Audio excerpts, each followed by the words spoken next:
everybody, to episode 6 of the Spittballin Sports Show. I'm your host, Brad Ryder. With me is one of my best friends, Erik. And with me is my other best friend, Diesel. We're on the Foxborough. We're on the Foxborough.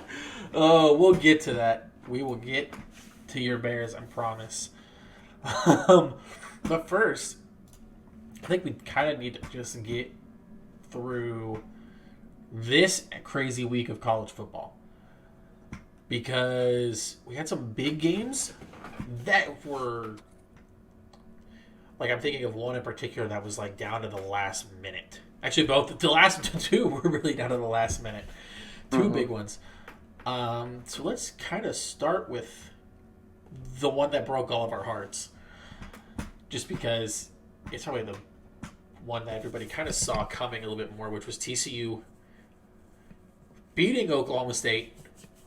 Granted, it wasn't double overtime, but it came down to, I think, Erik, something that you and I have talked about a lot with this team, which is they give up the big plays. Yeah, it was the big plays and then the lack of consistency on offense throughout the game. Oklahoma State, I mean, we've seen it throughout the year. It's a team that starts hot and then, kind of slows down, like really simplifies the game plan into like run, pass, or even run, which we saw against TCU. But, I mean, TCU is really the first legit offense, I would say, that they've played. Like, legit as in, like, nationally ranked offense, like good offense, and it came back to bite them.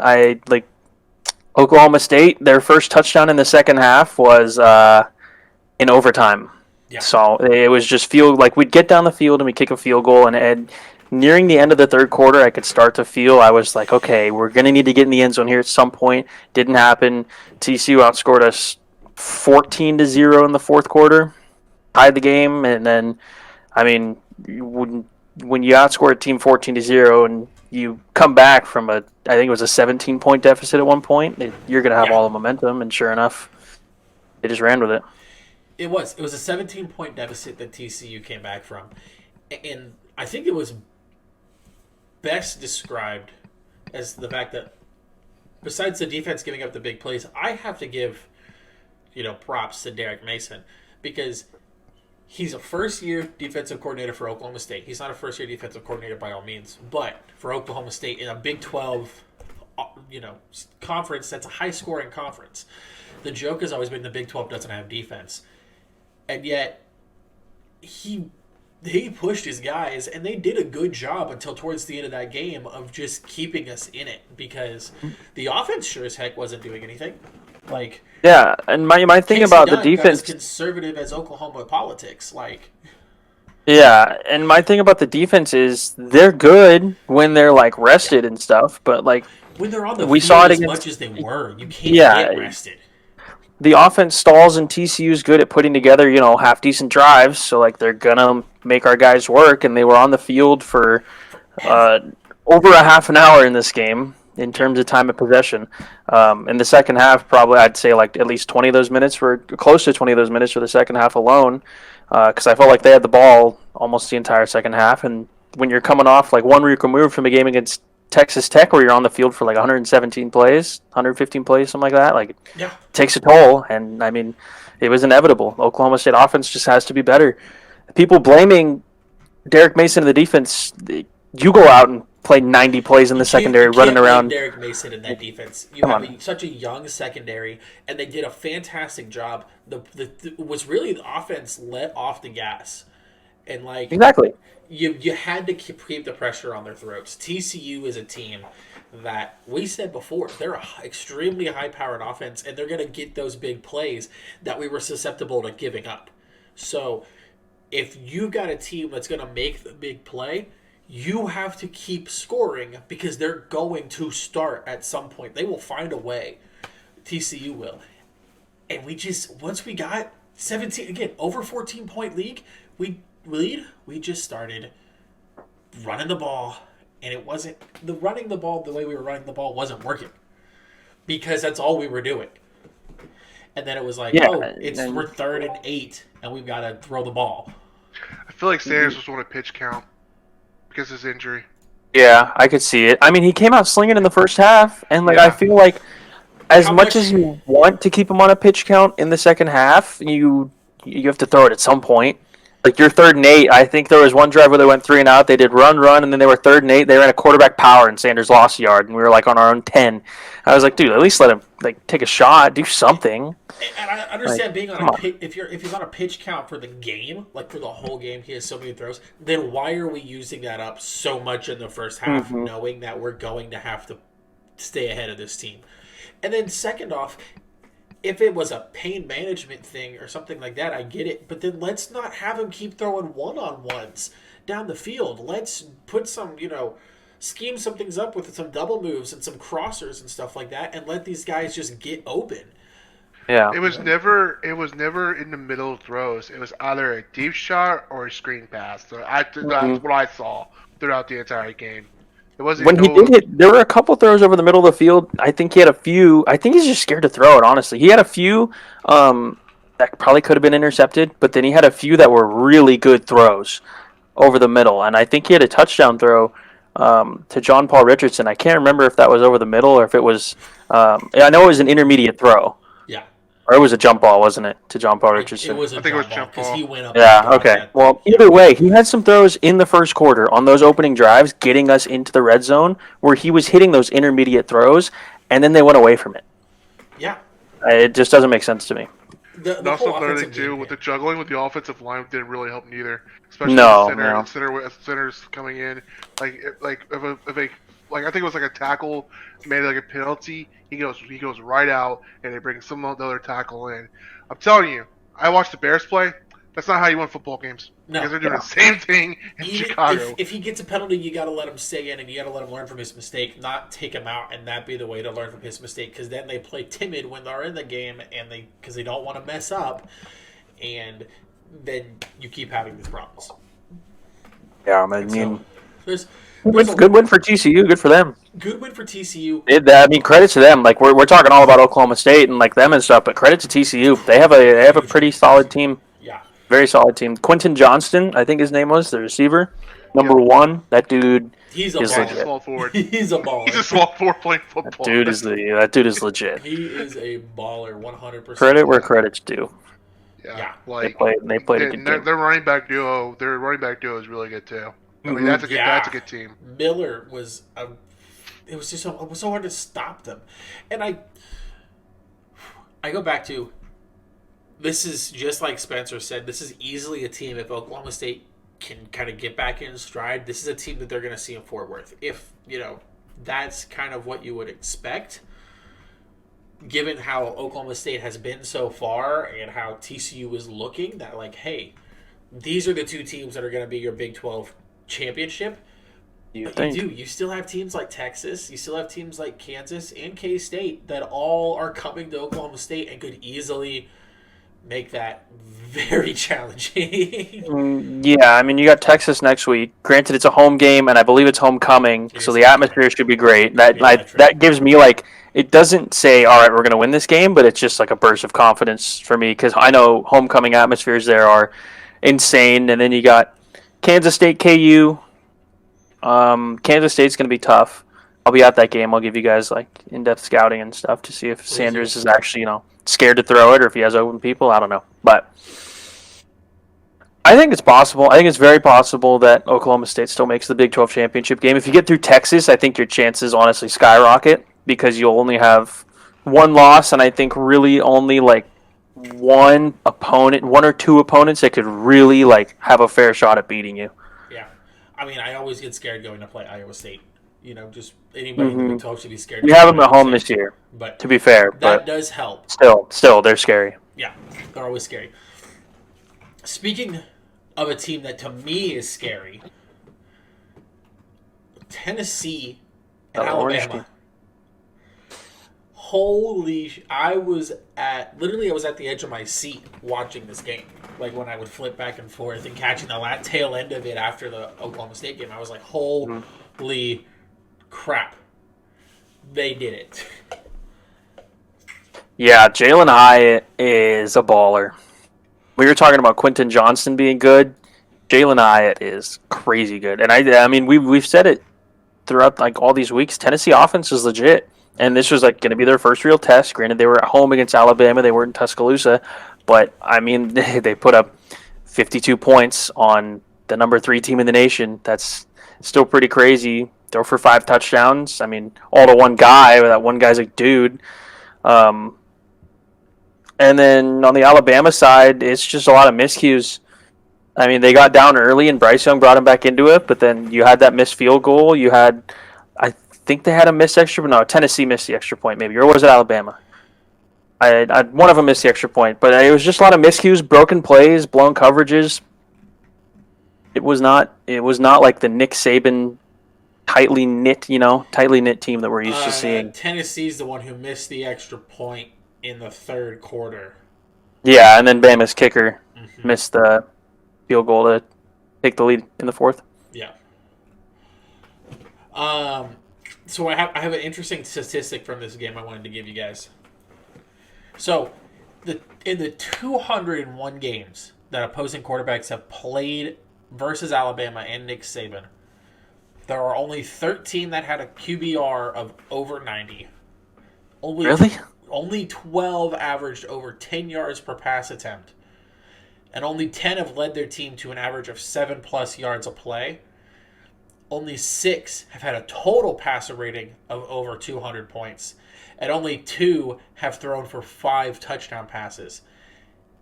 And Hooker, this week against Alabama, did all 5 of those. He's the only one to do all 5 of those things. That's actually crazy. I mean, he was a big name last year. He was, but he 31 touchdowns, 3 interceptions. Like that was last year, and then this year, you've got what are they? Are they numbered? They jumped to 3, right? They just swapped places. Bama's at 6 and Tennessee's at 3. They switched places. Yeah, they switched places on that. Yeah, dude, that's scary. Yeah, is this an NFL quarterback? Hendon Hooker? You think he's an NFL quarterback? I think it's possible. I think it's possible too. I mean, I think if you're one of the teams that's looking for a quarterback, you're definitely looking at him, right? Like, I mean, obviously he's got the size. Obviously, you've got Bryce. I think his stock is going up before the Kentucky quarterback right now. Absolutely. Mm-hmm. I think if you're looking at first round quarterbacks, I think you're looking at Stroud, Bryce, and then you might be looking at Hooker at that point. So it's like there's a real good chance that he's going to be an NFL quarterback. So now with this win, there could be some fuckery with college football playoff now. Oh, 100%. I don't want to talk about this. It's the nightmare scenario where Georgia beats Bama, Georgia beats Tennessee, Georgia beats Tennessee, and then Ole Miss only loses to Alabama, and Alabama beats Georgia. And you'll have 1-loss Ole Miss, a 1-loss Tennessee, and a 1-loss Georgia, and a 1-loss Bama. Here's the thing, though. If Ohio State is undefeated at that point, you can't. They're going there. They're absolutely going. There's no way that you don't do that. So I look at the possibility of that happening and being like, damn. But also, Ohio State has to lose 2 games before that could even be a possibility, and I don't see that happening. Yeah, I don't think Ohio State it still could happen. It could happen. Yeah. I'm not saying it will, but it could. Yeah. Hell would probably have to freeze over, or CJ Stroud would have to literally break his fucking leg. But or Michigan runs for 500 yards against them. Possible.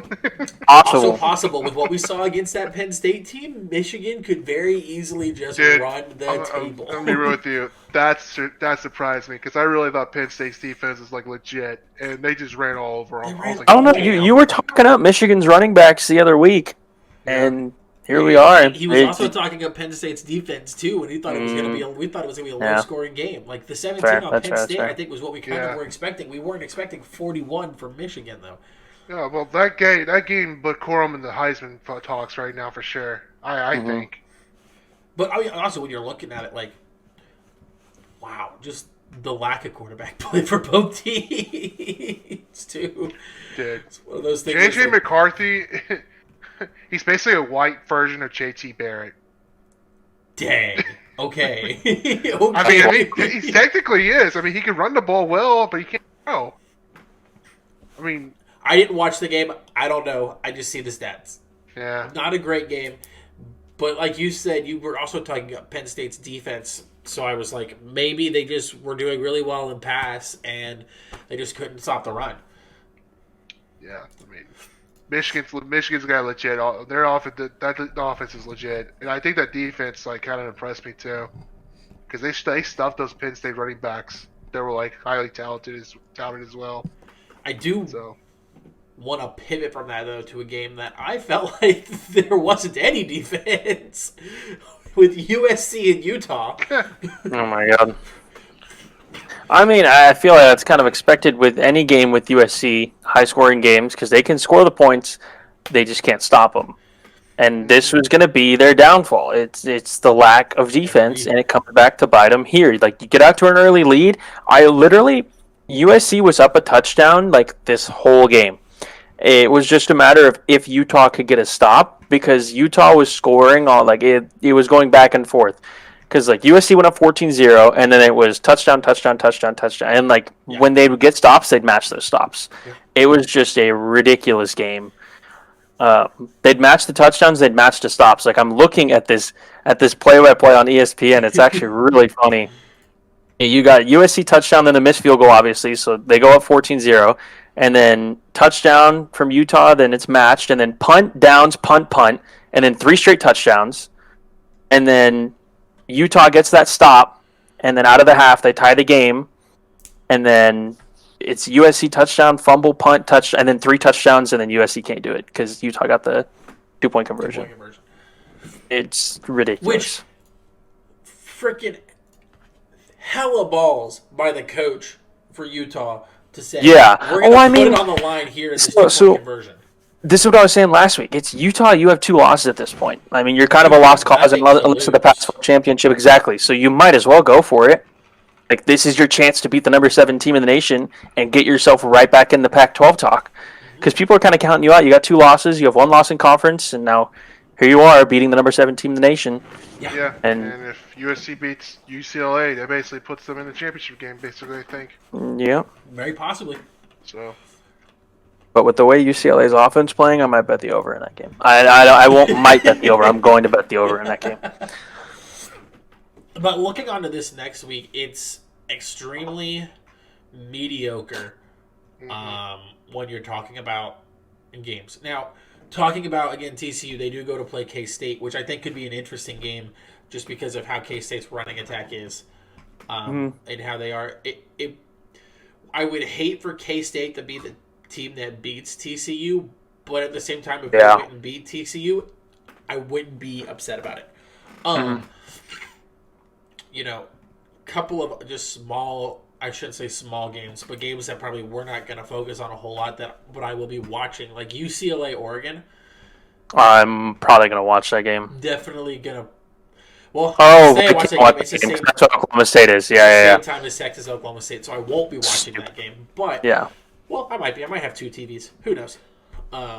Set up to do that. But I like what we just talked about. The games I think are really going to hit on. Number 20, Texas, goes into number 11, Oklahoma State, for homecoming. Texas is favored by 6. That's too many points. I feel personally. Like, again, I could agree with you on that. Like, too many points, in my opinion, against an Oklahoma State team that's now pissed off because they were thinking they were going to be, they were probably thinking they could win that TCU game pretty easily. Yeah. In there. Only winning by 3 with the way that they played, like, as a team, you look at it and say, man, offensively, have we done a little bit more? Or defensively, have we done a little bit more? Whichever. Each side's going to think that they should have done a little bit more, And so, I feel like Gundy always has a good plan for when they play good teams. I feel like Oklahoma State sort of plays to their competition a little bit in terms of, like, when we formally in the past, like when we play K-State, we kind of play them close and, like, we know we're the better team. And, like, we'd go to play Texas and we'd play them close when everyone's like, oh, Texas are these guys. Like, they're going to be one of the best teams in the nation. And, I mean, obviously they have 2 losses because they lost their starting quarterback. But, I don't know. I feel like Gundy's going to come out and have a good game plan. And I feel like behind the energy of the crowd, obviously, I think Oklahoma State's going to have a good game. A little bounce back week. You got to. right? If we see the same kind of offense we saw last week, I think you're not only going to hear fans riot, you're going to start hearing donors riot. You're going to start hearing a lot of people getting upset because coming into this year, Oklahoma State was a dark horse for a lot of people to possibly make the college football playoff. And after that loss to TCU, if we lose one more game, everyone's going to be like, we had the team this year. What the hell went wrong? And it's going to point to offensive, the offensive being conservative on offense. Yeah, I mean, I wouldn't say we necessarily had the team. I don't think the secondary was super complete. Granted, they've come together nicely and playoff, but they're playing well. You could have gone. I don't think I was going to disagree with that. Well, at this point, you're playing for the Big 12 championship. And, I mean, last year we were a one-loss team, and if we won the Big 12 championship game, we were probably going to go to the college football playoff. I mean, we could do that again here. Obviously, it's not the same team, but I hope so. If the defense meshes and the offense, pulls its head out of its ass and gets the defense, off the field for 100, give the defense some rest and doesn't go 3 and out after a 12-play touchdown drive.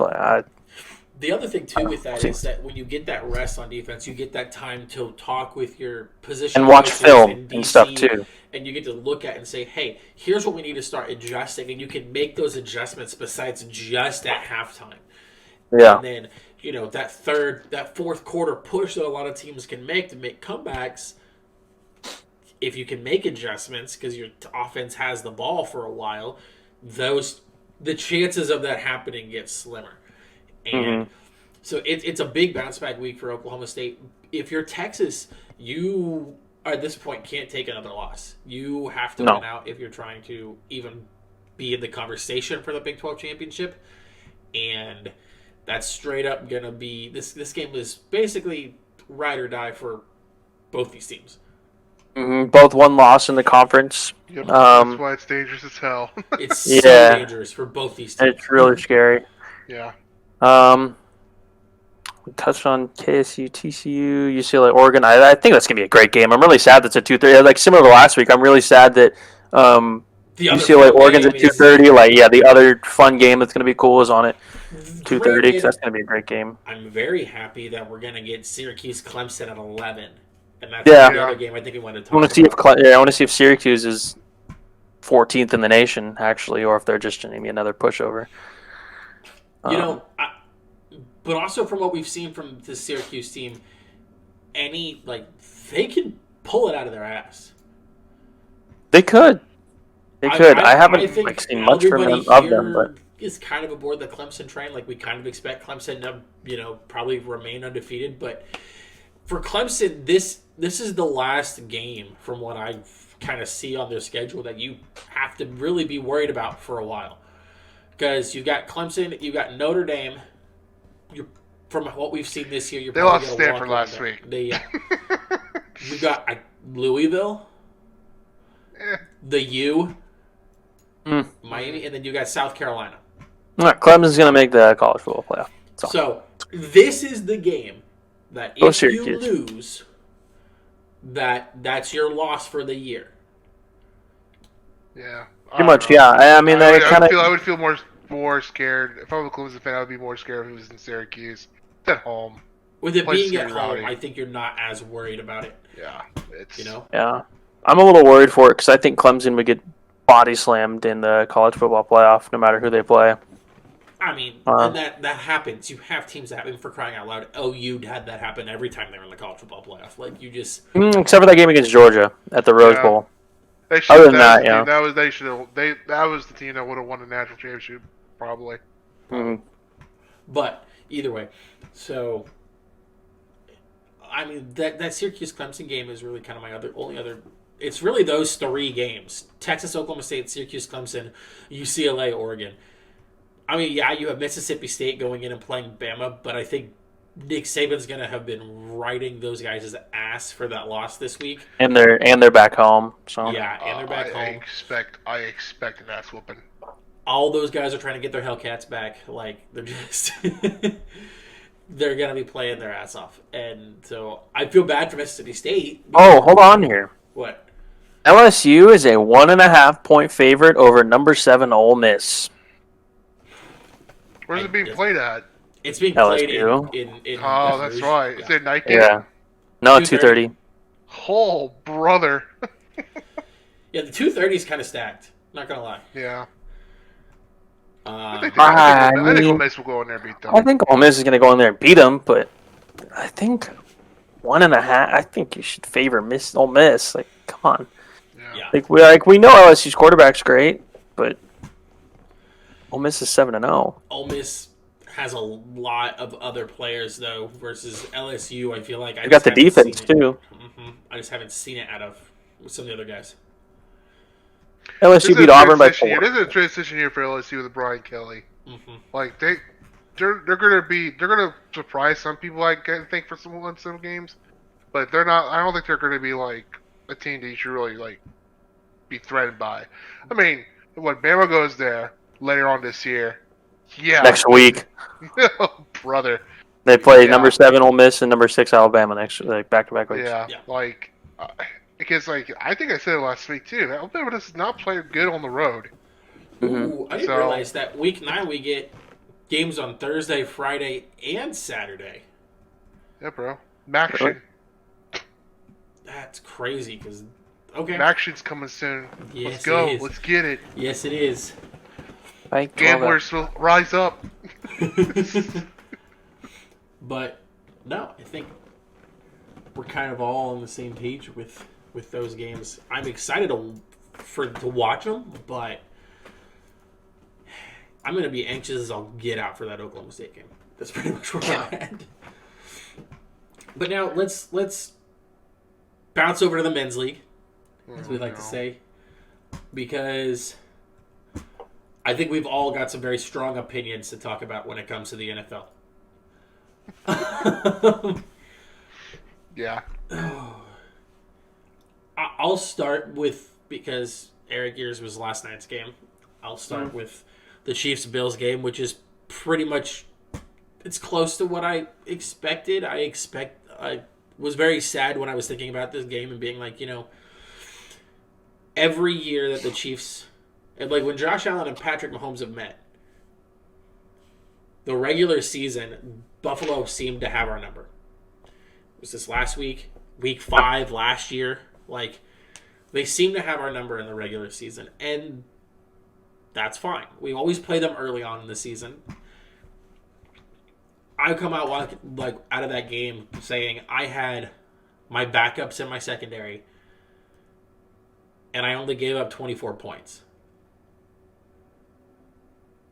to Josh Allen, Stephon Diggs, and Gabe Davis, and Dawson Knox. I mean, and I think if anybody else is in their team saying, hey, my backup corners, and without one of my biggest run-stopping pieces being Willie Gay, all being out, and I only gave up 24 points to arguably the best team in the NFL, I feel pretty good walking away from that game. There are some things that frustrated me, for sure. I was very frustrated with some of the offensive play, giving, the running back room not being utilized the way that I think they should. I think Isaiah Pacheco should really be our starting running back, and Clyde Edwards-Helaire needs to be kind of our switchback. I really do. He runs with such conviction, power. Conviction, power. I mean, all of those are great words. I feel like he runs with such like aggressiveness, and I feel like he's that piece that we've been missing, because Clyde's not fast, right? And we run a lot of these stretch plays, run to the outside when it comes to our running, and they give it to Clyde, and it's like, okay, he's not fast. Isaiah Pacheco ran a 4.3 40. Like, yeah, why are we not using him in your stretch game and using Clyde as kind of more of a power back? I get that's how he was used at LSU, but like, that's how he's turning to be in the NFL, because we're not getting that outside game as much as we like. And LSU, the reason he was really good was because they utilized him in the pass game so much. Like, I don't mind him being a passing back, like if we want to have him in the backfield when we're passing or maybe stuff like that, but he just can't get on the outside fast enough. And I see that in the run game a lot. We're also seeing the woes of not having a number one wide receiver, which we kind of expected without having Tyreek Hill, which was you're not getting the other guys open, right? Everybody was so focused on Tyreek Hill in the years before that you could get a DeMarcus Robinson, a Byron Pringle, Chris Conley kind of people open. That's a name. That's a name, right? But you could get those guys open. And you can't do that with just Travis Kelce. And so you have to scheme a little bit better, and we're seeing some of the flaws with that so far. I think there's plenty of season left for them to kind of figure it out, so I'm not worried about it. But I'm excited to see what the rest of this season, how this rest of the season goes. With the Chiefs offense, my thing was that you were mentioning that Kelce is like a guy you need to could sort of play a Tyreek Hill role, just not as much, like where he can open up other guys, and you're gonna have to scheme better. I think Andy Reid and the Chiefs schemes are fantastic compared to what I see from other teams, and I feel like it's been working well for them. But they just played a really good Bills defense. I mean, we know the Bills defense is good. I think that's really all it was. I mean, maybe another receiver for you guys at the trade deadline, but or maybe some defense. I would like to think so. Let me phrase. I definitely would like for us to go get a receiver. The problem is I can't get a receiver and a pass rusher or a corner, and I don't know which of those three I need the most at that point. So I'm kind of looking at that. It depends on what's available. For some reason, people have the Chiefs as the front runners to land either Odell Beckham or DJ Moore. I don't know how I feel about... I'd be perfectly fine with either of those guys. I'd like DJ Moore a lot more than I would Odell Beckham right now. DJ Moore he deserves to play for a good quarterback. He has been through the ringer. We'll talk about kind of landing places for those guys, I think, when we get to the trade deadline talk that we're going to have. But something I kind of agree with you, but also something that the Chiefs have done really well is have so many bodies in the wide receiver room. We finally these last 2 weeks, kind of saw Sky Moore get involved, and he's somebody that you drafted with the idea of he's going to be a piece that you're going to utilize. I don't know how we're going to be able to keep all these pieces that we keep talking about bringing in when it comes to receivers and utilizing them. Because, you look at most other teams that are being successful right now, you have, really three main guys.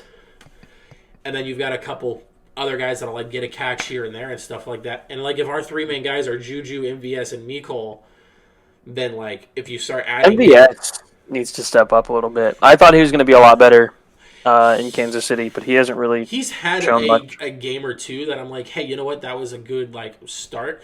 But this is what I get back to. Even in years past when we had so many pieces in the wide receiver room, we couldn't let guys get hot besides Tyreek because he was on every single down. And we don't have that with how deep our wide receiver room is. And so these guys don't get the reps they need. I worry about things like Sky's development if he's not playing, 40-50% of offensive downs. So you get a little nervous, at least I do, with situations like that. That's totally fair. But overall, Stephon Diggs and Josh Allen's chemistry. I mentioned it to you guys during that game, but their chemistry is just ridiculously good. Because I watched the whole Bills Chiefs game, and Diggs with 10 catches, 148 yards. I feel like any big down, Diggs was making a catch, and they would always show the replay, and it was right as he was about to turn. Allen would put the ball, and Diggs would be ready for it.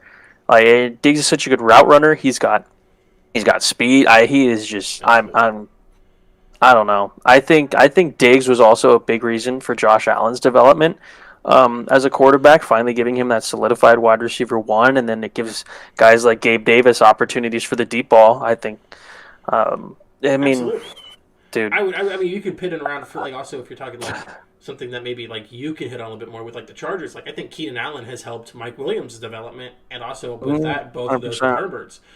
And you can go to quarterbacks that developed really well and be well, he had a good receiver, and that's part of what made. Like I look at, Justin Jefferson would be developing very differently if he was working with somebody other than Kirk Cousins, but he's been amazing. Like imagine if he was on a team, where he had I think Thielen helps him with that too, like covering that short game. Yeah. Oh, cool! Look here, Justin Jefferson. He's got another wide receiver, and he's got a decent quarterback with him. Well, that's the thing. That They just helps. develop good chemistry. Like the elite receivers develop that chemistry with their quarterback. Like I thought Tyreek Hill had great chemistry with Mahomes, like Travis Kelce does. Absolutely. It's I don't know, that top receiver and the best quarterbacks always have that guy. Diggs and Allen might be one of the best duos in the NFL. Or I mean, not might be. They are one of the best duos in the NFL. Wide receiver quarterback goes, I think definitely. And even when you talk about receiving option quarterback, I definitely think you're talking about they're in that top three, and that top three is all biased based, obviously. Mm-hmm. Like I think you're going to see a Chief fan say Mahomes, Kelsey 1, those two. Some other people might throw in some whack ass option, but for the most part, Christian Kirk, Trevor Lawrence. But ultimately, yeah, no, I'm with you on that. And here's a funny one: Darnell Mooney and Justin Fields. That's a good one, huh? Oh, that's a good one. Let me tell you something about Darnell Mooney. That man does not deserve. Do you know they're talking about contract extension with that dude? They're talking about contract extension right after him not making that catch. That's crazy. He's fine. No, he ain't worth it. He's nice to the kid. Nice to the kid. He's got a horrible quarterback. Shit. I don't know about that still. Dude, okay. I'm kidding. I think that people. Oh, no. I just think if people. When he holds the ball so long, because he doesn't trust the receivers. This receiving core want to be the best receiving core in the CFL. Like, these guys are not that great. Like, Dante Pettis, I mean, what has he done since Washington? Like, and say Brown, you're on Monroe on Raw. It's like, you're not your brother. Yeah. And Darnell Mooney, like, he is a great wide receiver 3, maybe wide receiver 2. No, he's not wide receiver 1. He's definitely Give him wide the receiver Chargers, 2. bro. I'll take Mooney. Come on. He definitely is wide receiver 2 caliber, but you make a great point that you don't have a number 1 receiving option. But you have so many other pieces and things you have to fill right now. I don't think that wide receiver. Yeah, dude, that's not my problem. My problem is the offensive line. I have an offensive line that's dog shit. And I'll tell you who's been playing really well this year that surprised me. Tevin Jenkins. He's been great. State. He has been awesome. When he moved him to guard, he fits it. He fits perfectly as guard. Especially with talking about the beginning of the season, you guys were looking to like trade him, and that he had some I don't remember if it was injury or there was something else going on that like there was a lot of. I think it's because he didn't want to play guard and he wanted to stay as tackle. But he just wasn't. He wasn't doing well as tackle as a pro. And they moved him to guard, and he's been He's been great. He's been a mauler for that side of the ball. When someone says like, "Hey, I think you'd be good at this," like give it a shot, and when you're good at it, it works. Like that was like the right side of the offensive line with Chiggins and Larry Borom. I think we're fine. It's just the left side and center. It's bad. And like I think Komet, it's a better blocking tight end than receiving tight end now at this point. I think he's great. I think he's a great blocking tight end, but he's not. He shouldn't be tight end 1 for sure. So, but no, man. Like the other thing too, and also another thing. Yeah, the secondary's been playing better. Dude, Robert Quinn broke a team record last year, and he's still been non-existent this year. Like he has not played well. I think he's like 2 sacks, and that's crazy because he had like almost 20 last year. Yeah. Really? He had almost 20? Yeah, I think he had 18 and a half. Jesus. Yeah. But, like... well, there was one team I really want to talk about. I want to talk about the Packers. I think they're bad. You know what? Maybe this is it. Maybe Eric's right. Listen. The Jets are that team. New York City as a whole is a football city again. Were the Packers one of the stock teams last week? No. Let me check them. No, I think they were. Oh, right. I don't recall. I didn't write them down, and I didn't see. We were all holding. We were all Holding on the Packers. Yes. Uh-huh. All I'm going to say is I told y'all about the Giants, man. They were going to have something like this, and the Giants I was holding on the Jets. Giants. Eric was selling. Brad bought, and he got diamond I was hands. selling on the bro. Giants. Yeah. You were selling selling on the Giants, dog. They were gonna- Give him time, bro. Give him time. I think we were wrong about Jacksonville, though.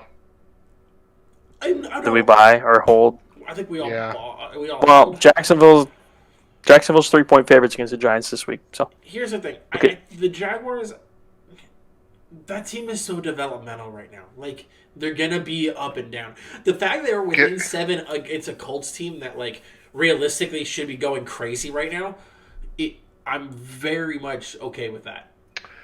I think the Colts, Matt Ryan and that receiving core has got their rhythm now. I hope so. I mean, I think they got their rhythm now, and like attempts this is the team that everyone thought was going to probably win the AFC South is now showing up. And as soon as Jonathan Taylor comes back, dude, that offense is going to be disgusting. Dude, I hope they finally figure it out. I hope so, because I have Jonathan Taylor in one of our fantasy leagues. Yeah, and I have Allen Pierce. I benched Matt my Ryan backup. this week because of the fact that he had been dog shit and played Zach Wilson. What a mistake that was, but like, if Matt Ryan can come out and perform decent again, like, right back in the starting lineup. Dude, I got juiced up DeAndre Hopkins coming back on my squad.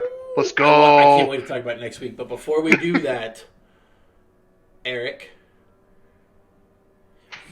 y'all better pay your fucking kicker. Dude, So what a soldier. Here's the thing. Dustin Hopkins, first and foremost, deserves the world. He deserves a blank check, max contract extension. He's out for 2 to 4 weeks with an injury, sadly. But I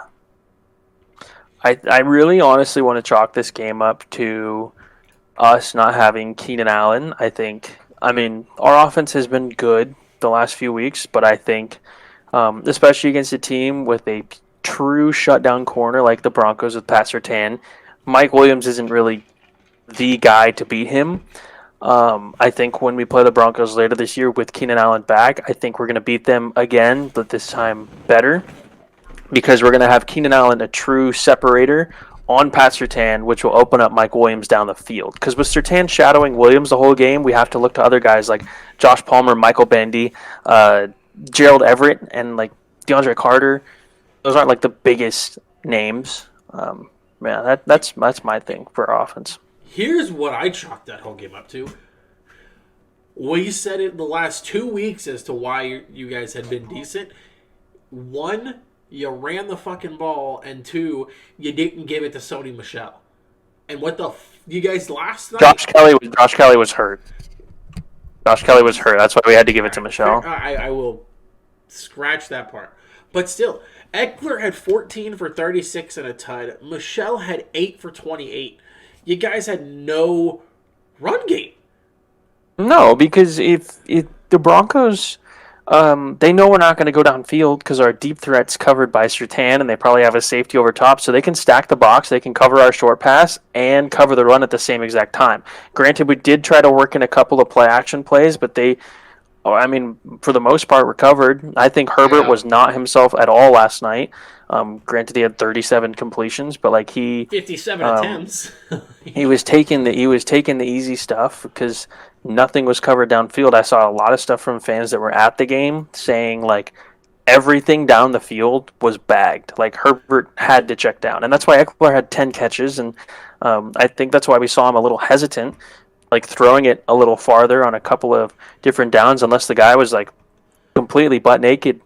I mean, it was just weird. I feel like he was off, and I think that also has to do with Corey Linsley being out, our starting center. That's true. We had our backup and our third string center come in when our backup got hurt. So Linsley also sparks our run game. He was out with food poisoning, so he's going to be back next week. I think we're going to be 5-2 going into the bye. And I think people are overreacting because our offense is not the same without Keenan Allen. I'll tell you one thing that really impressed me so far the last couple of weeks without Joey Bosa is your defense has been really good. And like they don't start off well, but throughout the game they figure it out and they stick with it. I think we started throwing Khalil blitzes. Mack is still not getting blocked. I mean, it's still crazy. I mean, the man Hmm. still getting sacks without Joey Bosa being there to take some leverage off of him. Yeah. Yeah, know, and we started throwing blitzes too, and I think we finally started to see like the blitz packages that Brandon Staley's defense can bring. We had a couple of plays where Drew Tranquil just like was shot out of a cannon, like Oh, Malcolm yeah. Rodriguez, like circa Malcolm Rodriguez 2021. Yeah.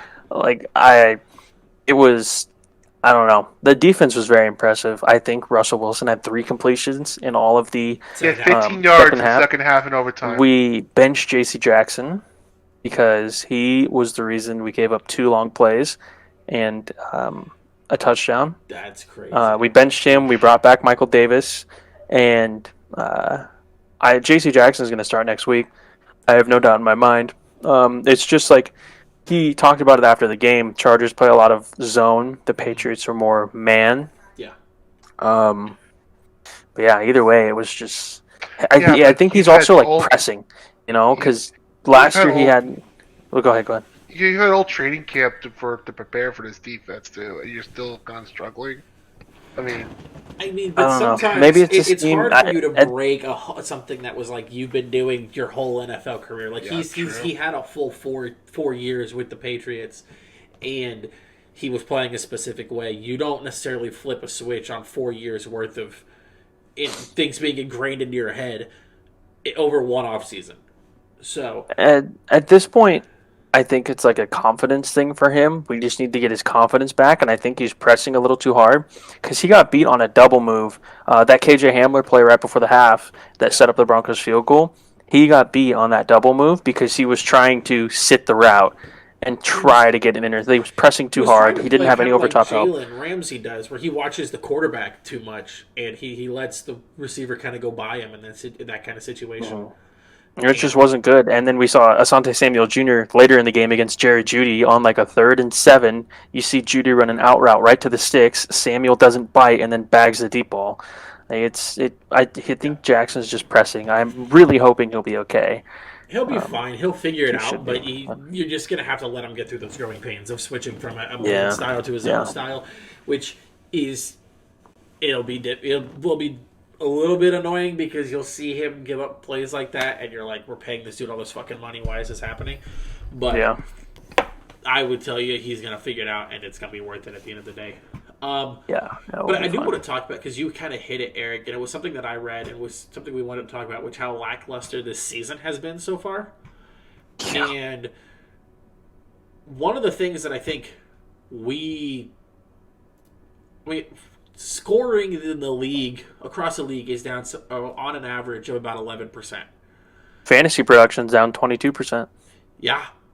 Well, and then part of that is, I think something that you mentioned, we've seen the highest percentage of too high coverages called in an NFL season to date. No deep ball. That's all what the whole NFL is trying to do, is just eliminate the deep ball. You can't have... I mean, you have to in this day and age. You have all these receivers that can do the deep ball. You have the speed guys like Tyreek Hill, Jalen Waddle. Throw the ball to him. You've got the route runners / speed demons of like Justin Jefferson, and then you got the big guys like Mike Williams who can just go down and make a catch. Yeah. Like you kind of have to have the 2 deep coverages, and I talk about that to say, like, everyone's talking about this is a very lackluster year or wild year or, like, this is a down year for the NFL. I would almost say, hey, this is the evolution of football. Like, now the teams that you're seeing win are either one of 2 real types, which is either they've got a sort of run game that they can establish that requires the defense to play closer. You have to acknowledge the run. I mean, you look at somebody like Philadelphia, you look at Minnesota. I'm looking at both New York teams. Both New York teams, they've got a running game, and they stick with it. They don't let up. You see it with, like, some of the other teams in the NFL where they run the ball, and then the second they get behind, they just are done with it, and they're like, we got to throw. We got to catch up. And it's like, you have to keep running the ball, and that's part of the game. And because so many teams have kind of strayed away from that, you're seeing the most too high deep because they're saying, you can pass the ball all you want. You're not going to get crap with it. And so the teams that can run the ball, that's why we're seeing all like the high point values, if you're talking fantasy wise, from people like Dalvin Cook, Kenneth Gainwell, Sanders. You would hope to see it eventually out of Jonathan Taylor and maybe Derrick Henry, but those teams you kind of are expecting a run. We're Brees seeing Hall. it out of Saquon Barkley, Brees Hall, even Michael Carter on that team. You're seeing it. You go to Jacksonville, you're getting decent value or like production out of Robinson down there. You see it with places like, for crying out loud, the Ravens have Kenyon Drake running, and he's actually like almost Yeah, revitalized his that's career crazy. for this With team. J.K. Dobbins, I don't know why they're not running J.K. I Dobbins. don't understand either. I get you. Damian Pierce in the Texans too. Like these running backs, Josh Jacobs with the Raiders. It's why like teams like the Chargers and the Chiefs, like I think frustrate you and I so much. It's like figure out your fucking run game and run the ball, and you can their win potential skyrockets. Yeah, the Chargers have Austin Eckler. We just don't. I don't know. I feel like we try to get too cute with the run game. Like literally, just give the ball to Eckler, let him run forward, and obviously, Lindsey and Slater are going to help with that. But Lindsey was out, and Slater's out for the season. But even without Slater, last week against the Browns, we ran for 176 yards and had our best offensive game of the season. Yeah. Even when Herbert wasn't at his best, Exactly. I think we're going to have a really good running week next week when Lindsley's back and we're playing the Seahawks. I think it's going to be a great game offensively for us. It's going to be a great offensive game for you guys. But it goes back to for who the Broncos, even with Latavius Murray, for Christ's sake, like he had a decent. A good run game. I feel bad. Oh, I feel so bad for Melvin Gordon. Melvin Gordon should not be getting that kind of treatment at all. Yeah. I saw a tweet that said he could take carries from Javonte Williams, of all people, but he can't take getting it from out-carried by Latavius Murray, and Mike Boone. Yeah. If that's the case and you would rather run Latavius Murray, trade fucking Melvin Gordon. Let him go to a team that actually will let him run the ball. Hell, the Ravens will utilize him. The Chiefs would take him for a cheap pick. They wouldn't do it in the division. The 49ers would fucking take him in a heartbeat with all their running back problems. There's plenty of teams that would absolutely take somebody like Melvin Gordon. So I look back at it and say we're seeing the transition from the defenses where they're prepped for more of the air raid, the high big play, high point scoring offenses that we've had the past couple of years. And it's where your run game is becoming even more important as the game kind of starts to equalize again. And you can see it.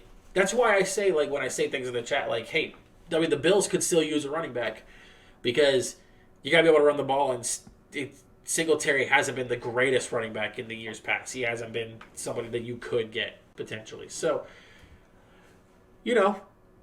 that I feel like that's kind of why we're seeing a lackluster season. And that's also why, this next week, like, I look at the slate, and I'm like, this is kind of garbage.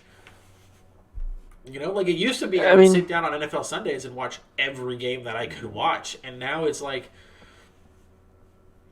yeah, and I think there's a lot of teams. I think there've been in the last few draft classes a lot of defenders that have panned out more than offensive players. I think at least there's a few standouts, on offense, but I feel like the defense has been sort of like sneaky, like good development, and each team's defense has gotten a lot better. But obviously there's those exceptions with teams like the Seahawks and the Lions, and even the Chargers, sometimes they can't stop the run. But for the most part, defenses are playing very well. Yeah.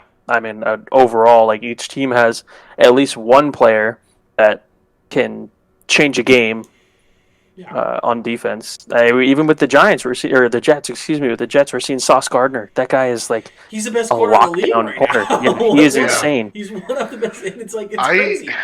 I just think we want to build offensive linemen still, like we've been building up for almost 30 years now at this point. And I get it.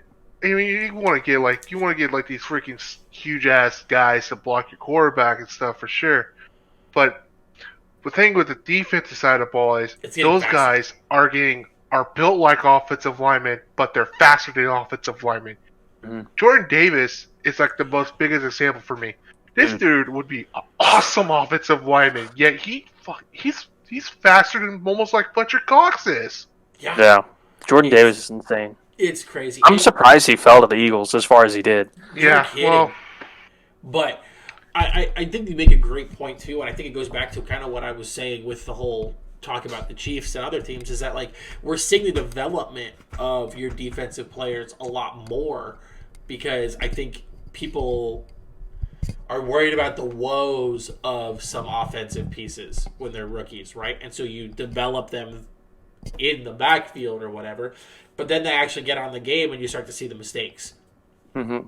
And so, But I mean, it's that's growing why I pains. You look just at kind of it. have to deal with it. Yeah, and like same thing is going on with Green Bay. With Green Bay, think Green Bay's a prime Devontae example. Adams, Jordy Nelson, a lot of these guys are late or early, not first rounders, and they turn out to pan out to be great. because they played.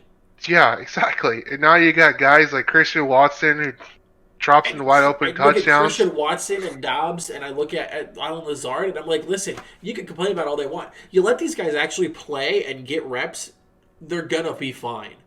Yeah. Like Yeah. you've I been think Dobbs throwing is great. Devontae for so long that these guys haven't gotten the reps they need. I look at it with MVS, and you're seeing it with his development in Kansas City, where it's like he didn't get as many reps. He got reps and he got touches, but Aaron had Devontae to lean on for so much that we're seeing the woes of that. And you look at something like, that's why I look at teams like Atlanta, the Jets. They're starting their rookies on offense. Garrett Wilson might be the best rookie wide receiver that we got this draft class. Yeah, and he's got a quarterback that isn't really throwing the ball so much because they're just giving the ball to Brees Yeah. Hall and checking down, and like they've got I still think crazy. I want to see Jameson Williams play for Detroit first. But yeah, as of right now, Garrett Wilson is I playing do really want to well. see that too, but I mean, like you look at it. Olave as well. Yeah. Olave hasn't had as many reps as you would like either. The only other there's really only three that have gotten a lot of downs, in my opinion, when you look at wide receivers, and it's Wilson, it's London, and it's Pickens.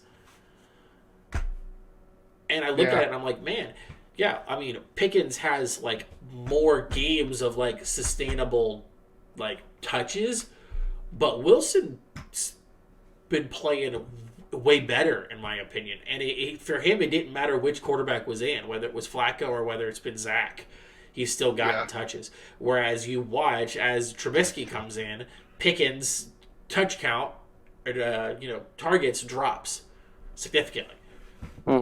So, the only one that is kind of immune to that really is the guy over in, Drake London, because it doesn't matter who's throwing him the ball. They got to throw him the ball. That's what they say about Pitts, too. You got to throw him the ball, but Mariota doesn't throw him the damn ball. He finally got a touchdown. Congratulations, He Kyle. finally got a First touchdown touchdown. of the fucking Let's year. go. But He needs to be he's a the piece that focal they need to point. be utilized a whole lot more. He needs to be the focal point of the Atlanta Falcons offense. Yeah. But that's why, like, you talk about these backup rookie receivers, like Sky in Kansas City, he's just the person that I can relate to the most. And I'm like, he needs to be playing more. I mean, there are some rookie receivers that are starting to ball out now, like Alec Pierce in Indianapolis and Wandell Robinson from New York. I mean, there are some receivers that are starting to pop off too. Thank you. More prime examples of that, where it's just like, Yeah. play your rookies, let them develop. If they flame out before they're into their rookie contract, that's fine. But at least you gave them a shot, and you had a guy that had reps and was decent for cheap. That's fine. Yeah, man. I know that Felix Jones is more of a punt returner now at this point. He's not a receiver because, dude, man, good, yikes. Ugh. That draft pick. But yeah, that has to be. I don't know, man. But talk about lackluster and all that stuff. I think, and also like another thing too, like it's clear cut. I think there's three great teams in the NFL right now. I think it's Philly, Buffalo, and Kansas City. I still think Kansas City's up there. I think it's Patrick Mahomes. It's and, crazy. Go ahead. Actually, keep going. But I mean, I don't consider the Vikings legit. I know the Giants are near 5-1. I mean, maybe, but they have to prove it to me when later in the year when they go to Philly, and when they have to come Those to Philly Dallas. games are going to be really tough. Yeah. So like, but there's like a lot of like, I don't think they're bad teams. I think they're good, but I don't think they're great like those three are. So it's funny to me that we're talking about that as Kansas City still being one of the greats because everything from the beginning of the season and even like now, Kansas City is technically in like a rebuild, right? Without Tyreek, like No, everyone. absolutely so, not. Let me talk about it because this was a statement from like everyone was saying Kansas City was going to fall off. That LA and the Raiders were coming, and that this year was going to be a year like Kansas City might still win the division, but like they would be a wild card team because they didn't have Tyreek Hill anymore. And it's like I wouldn't call it a rebuild, but it was like a partial rebuild is what it was called by some people. It wasn't a complete rebuild, but there were pieces that you needed to be a playoff contender and a Super Bowl contender as far as the national media was concerned. And we're seeing it so that, like, hey, sure, I don't have a superstar defensive end besides Frank Clark, who hasn't been what, in my opinion, he has needed to be for this team this year, at least. I mean, there's a great clip of the game. You still have Chris Jones. I do still have Chris Jones. You still have Nick Bolton. You still have some pieces there. You still on offense. I mean, I still got Travis Kelce. You still got a great offensive line. So I'm not sitting here saying, oh, well, it was us. But people were talking about the defensive end. Frank Clark really wasn't it, and we didn't really have a pass rush besides Chris Jones. We didn't do a whole lot to add to that. We went and got Carlos Dunlap and got Karlaftis, and I'm like, okay, so like a little. Carlos Dunlap's great. He's been decent for us. Yeah. I've been really happy that we got him. But just to say, like, it's interesting that there's such a disparity between certain people where some people were like, this year the Kansas City Chiefs are battling between second and third in the division because everyone thought it was either going to be Chargers or Raiders. And on the other side, it's like, no, Kansas City was always still the top dog. You had to go through Kansas City, but like, that's changing this year. Like, I mean, really think Buffalo. Yeah, Buffalo is going to go through Buffalo. I was talking about AFC West. You had to go through Kansas City. AFC as a whole, I think everyone kind of expected we were going to have to go through Buffalo this year, and that's why losing that game really sucked.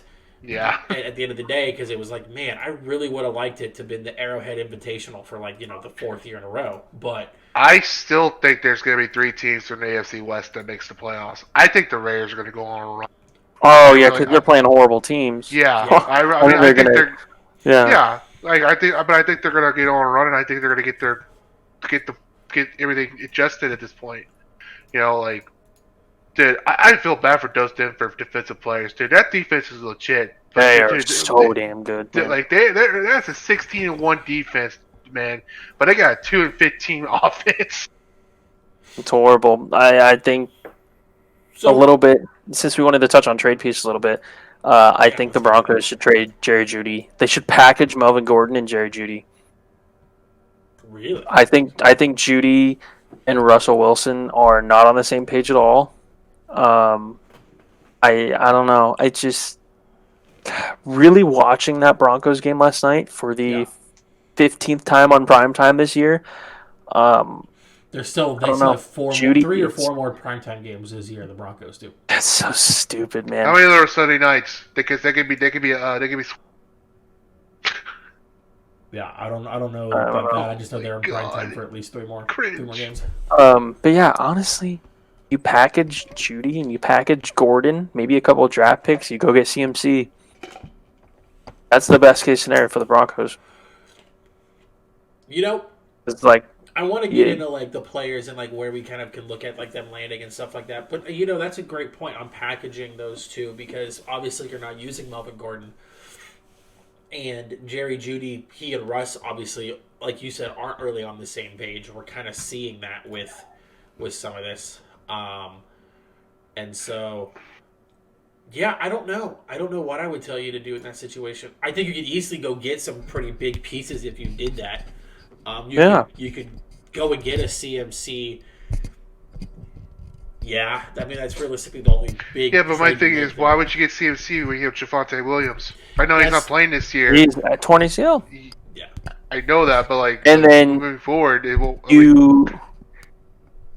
So here's what you do. But hear me out. Draft a quarterback after Russell Wilson, like a rookie quarterback underneath Russell Wilson, second or third round quarterback. Yeah. and then you let him develop under Russell Wilson. You have Javonte Williams, Christian McCaffrey. You go heavy run, and you use a little bit of your offensive mind, and you can make that work easily with two of the best running backs in the game. Except there isn't. Personally, I think Javonte Williams is one of the best in the game. They just don't use him. It's stupid. Yeah, I agree with you on that. My thing is, I thought they were going to do that at the beginning of the year. Run with Javonte and Melvin Gordon, then set up the pass. That's what I thought. Yeah, use your brain a little bit. Yeah, but no, they just went off like Russ Cook. I'm like, yo, what are we doing? What are we doing here? We've learned from Russell Wilson's whole career that he's best when he has a running back behind him that can run the frickin' ball and run well. Yeah. Like, I mean, you look at Beast Mode, you look at when he had Chris Carson, you look at all of that. Like, when he won his Super Bowl ring, they ran the ball. He's never been the guy where it's like he is the big whole. He manages everything in the game. You have the running back that can set up the play action, deep balls to Tyler Lockett, Exactly. DK Metcalf. Exactly. And you still have that, but it's just I don't know. I think Russell Wilson. I'm not against the idea of actually looking at trading Jerry Jeudy. I think that's something that you could very easily see. I don't know if the organization on the front office side is going to consider that with how young Jeudy is and how cheap he is. If he was on his third or fourth year, if he was towards the end of his contract, then you might look at doing that because it's like, obviously we're not going to pay you. You're not working well with our quarterback that we just paid $250 million. We're going to go a different way. But that's crazy. The fact with how young he is, I don't think that happens. Melvin, I could see going to kind of we were talking about one of those teams that needs a running back, right? Melvin needs to go because he's being just you can wasted. probably get a third rounder for him or something like at that. least. And go send him to, you were talking about the Ravens. You're talking about maybe the Panthers. If they're talking about dealing away CMC, they might be a team that would be willing to get a late pick, like trade away a late pick for a guy that they're like, okay, we can run the ball with him, unless if you want to continue to run with Deonta Foreman as your backup. So, the Cardinals too. Like, I mean, James Conner's been good, but he keeps getting hurt, and right now they're running Ito Benjamin. Like, somebody like that might be willing to trade a late round pick for a running back. The 49ers again too, like we were talking about. I could easily see that. Those are also places that I would also have Cam Akers landing. Because he's on the Cam Akers needs to go too. Because, I mean, I've seen a lot of talk about a potential Cam Akers and Melvin Gordon just straight up 1-for-1 swap. Like, give each player a change of scenery, and maybe they'll be used more. Using Latavius and Javonte being the piece, you bring in another young running back that can be. Cam Akers is good. Cam Akers is going to be your guy over Latavius Murray, and you obviously have no faith in Melvin Gordon because you ran him 3 times last night and then sat him the rest of the game. Get him a change of scenery in Los Angeles where he could be like a secondary running back to Henderson, and bring Akers over to Denver where he can be like potentially your number one guy. Without Javonte Williams, obviously, and Williams. Javonte comes back, I feel like you're probably going to bench Akers, and that's going to create another issue because I think that was his whole issue to begin with in LA, was the fact that they were running Henderson because he wasn't producing, and so then he got frustrated. If I'm Akers, you want to go to Baltimore. That's where you want to go. You want to go to Baltimore. Or you want to go to San Fran. Those are the two. But I don't think would Baltimore trade for him? Because they've got. I mean, they don't use Dobbins, but they've got Kenyon Drake, who just had a good game. You've already got 2 running backs, and you have Justice Hill, 3 running backs. You've got a lot of running backs. I mean, I guess the Falcons. Would the Falcons trade for him? Falcons would make the most sense because Cordell. Falcons would make the most sense because they have a running back by committee. They don't have a true number 1 right now. Mm-hmm. Yeah. So maybe you look at Falcons and say that's probably good, but that's also in division. No.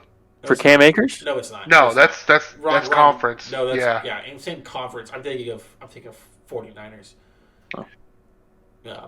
I honestly, for my personal person that needs to be, I think they needs to be traded. I think Raquan Smith needs to be traded.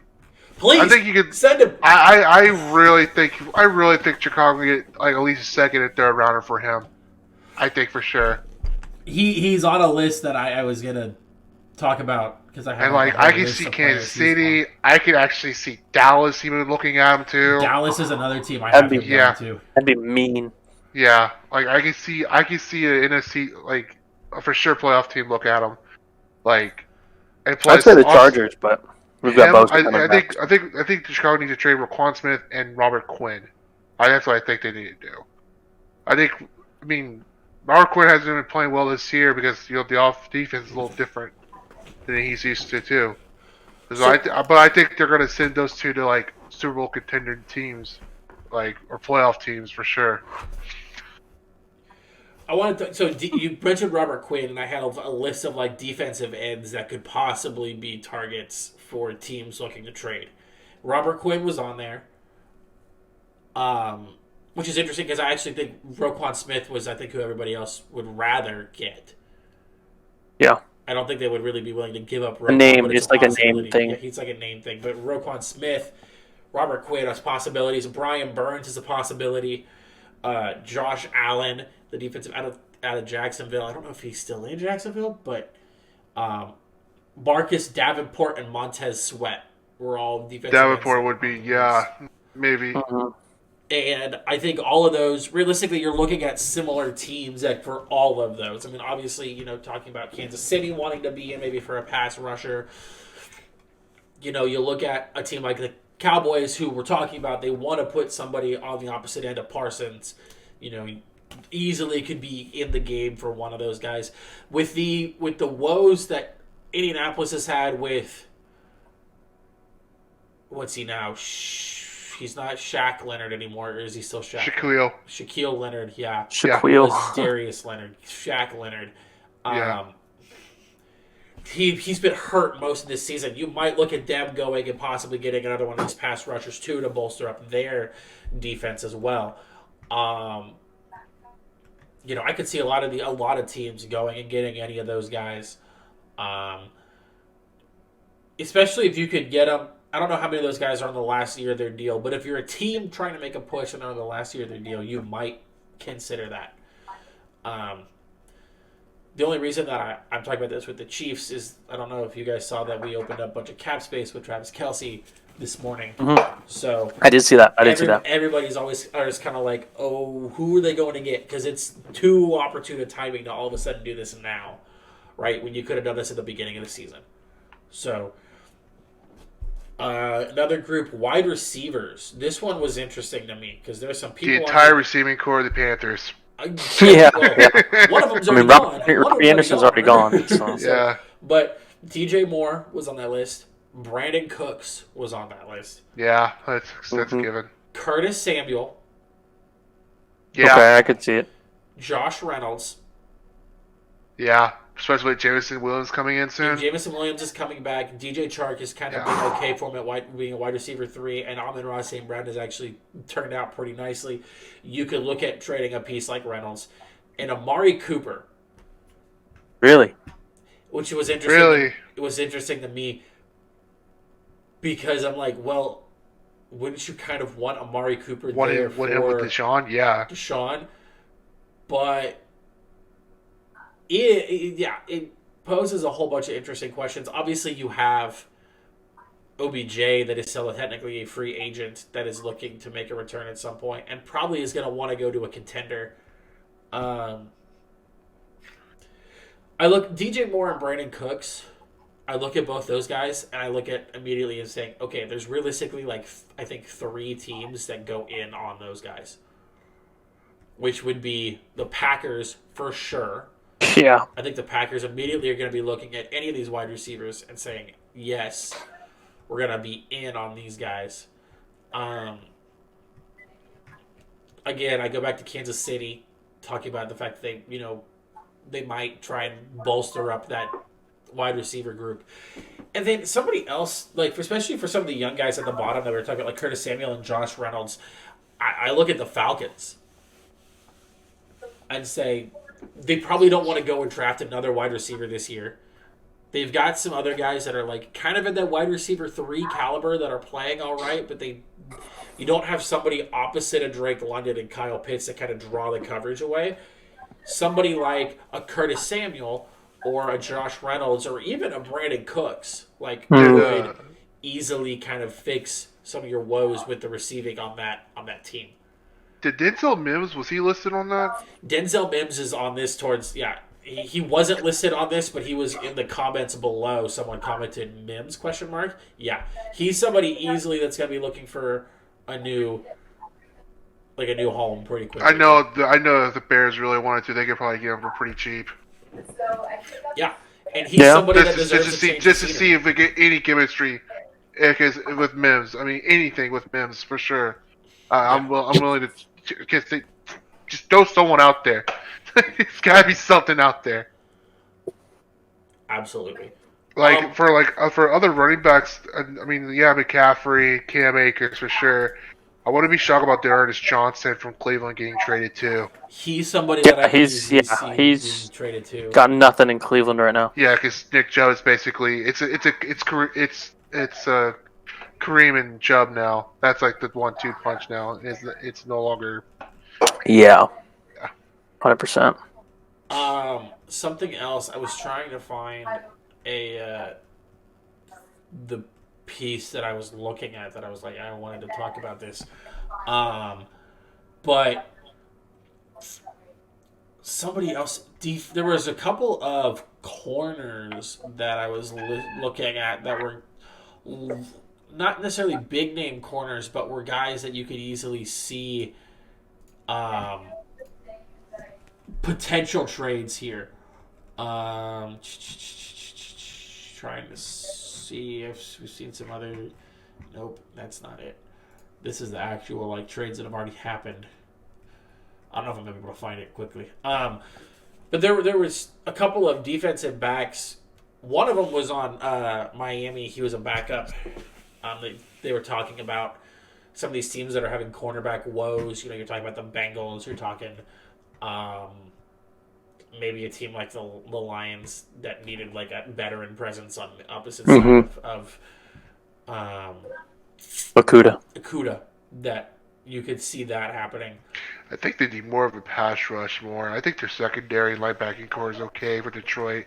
I think they just don't have any pass rush. It's mostly just I could easily see them in the run for somebody like a Brian Burns or a Montez Sweat or a Davenport. Yeah. Easily.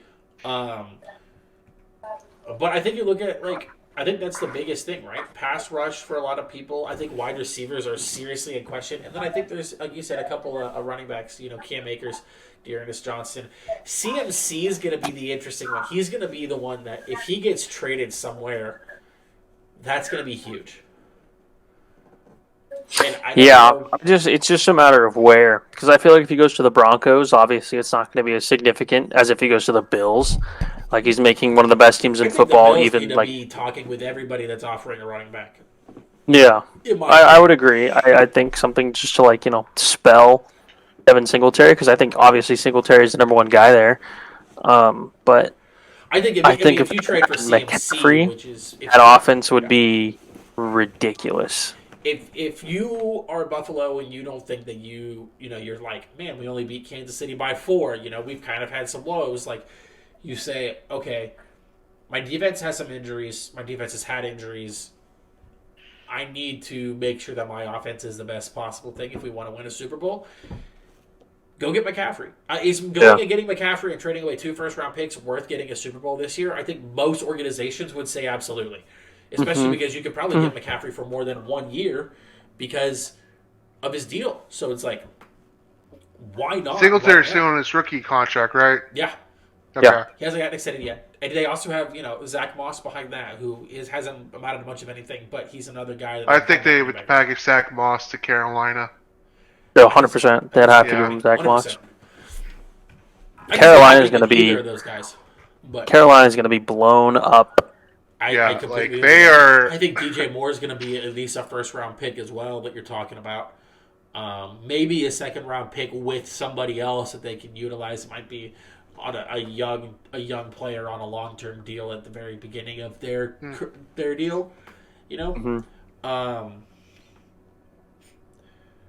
if you're talking about cheap guys on this list, it's really Brandon Cooks. Like, if you're talking about, like, veterans that aren't going to be expensive, like, Brandon Cooks is, like, the guy you go get, right? Just... Yeah, I mean, I think we'll have to see what happens first with Houston. If they come back at this bye week and they start looking even worse than they are right now, then I think they're gonna trade and try to get another first rounder, because they're already getting 2 first rounders next year from Cleveland too. Yeah. So they're not in a rush to trade him away. Nope. But I think you go back to, if you're talking about building a team, utilizing your older pieces to teams that are kind of trying to win now to be able to build your team for later, this is the time to do it with Brandon Cooks. Because if you wait and you hold on to him this year, it's entirely possible that next year nobody even wants to look his way. And right now he's somebody who is being looked at as, oh, you need a deep threat. If you're the Packers, you're looking at Brandon Cooks and saying, hey, I could kind of help with our deep threat that we have with Devontae, and he's a really good route runner. And I think that's really important. Kansas City, going back to that, I think he kind of fits the mold of what you lost with Tyreek Hill. I think it'd be great in Kansas City. It's obviously not like the same like game-changing speed kind of thing, but he's another guy that can be like a consistent look for Mahomes. Another eye the secondary has to watch out for. Exactly, yeah. 100%. So that would open up more for Miko and Juju. Just like Mr. Consistent with Brandon Cooks. Like he's never really like known as like one of the best like game-changing guys, but like he's just always consistently good. Yes. Great guy to have in your fantasy team. Yeah, exactly. Good PPR monster is what they call him. PPR monster. I would agree with that. Well, I think that's going to kind of do it for us for the NFL. I mean, looking at this week, everybody's, like we kind of said, no crazy games this week. It is, if you're talking fantasy, my opinion, bye Mageddon, because your Bills, Rams, Vikings, and Eagles are all on bye. That's a huge amount of fantasy production from this year that is all on bye right now. Yep. Game of the week? No games? No game of the Honestly, week. Literally, it's... This week doesn't deserve a game of the week.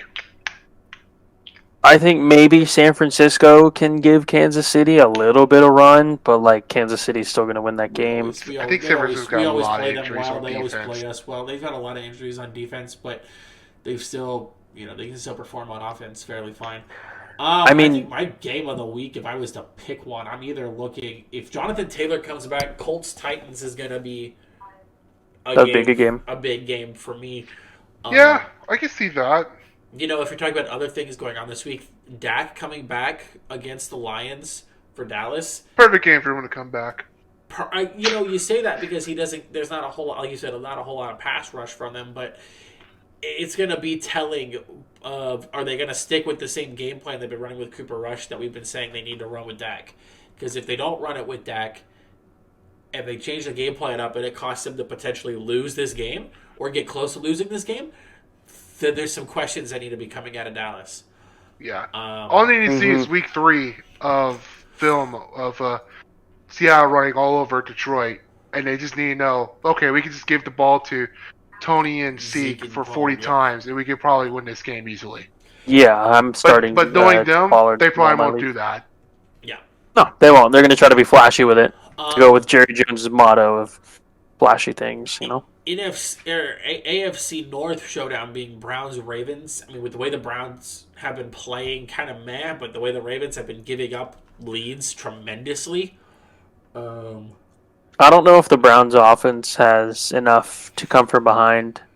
I think the Ravens are going to get back on track this week. That's kind of my hope, but when you're talking about teams that always play each other hard, this is one of those games, and I could easily see... I could see both teams winning this. It would be crazy for the Browns to win this. I think I more realistically see Baltimore winning it, but I could see Jacoby Brissett pulling something out of his ass and making something happen for this game.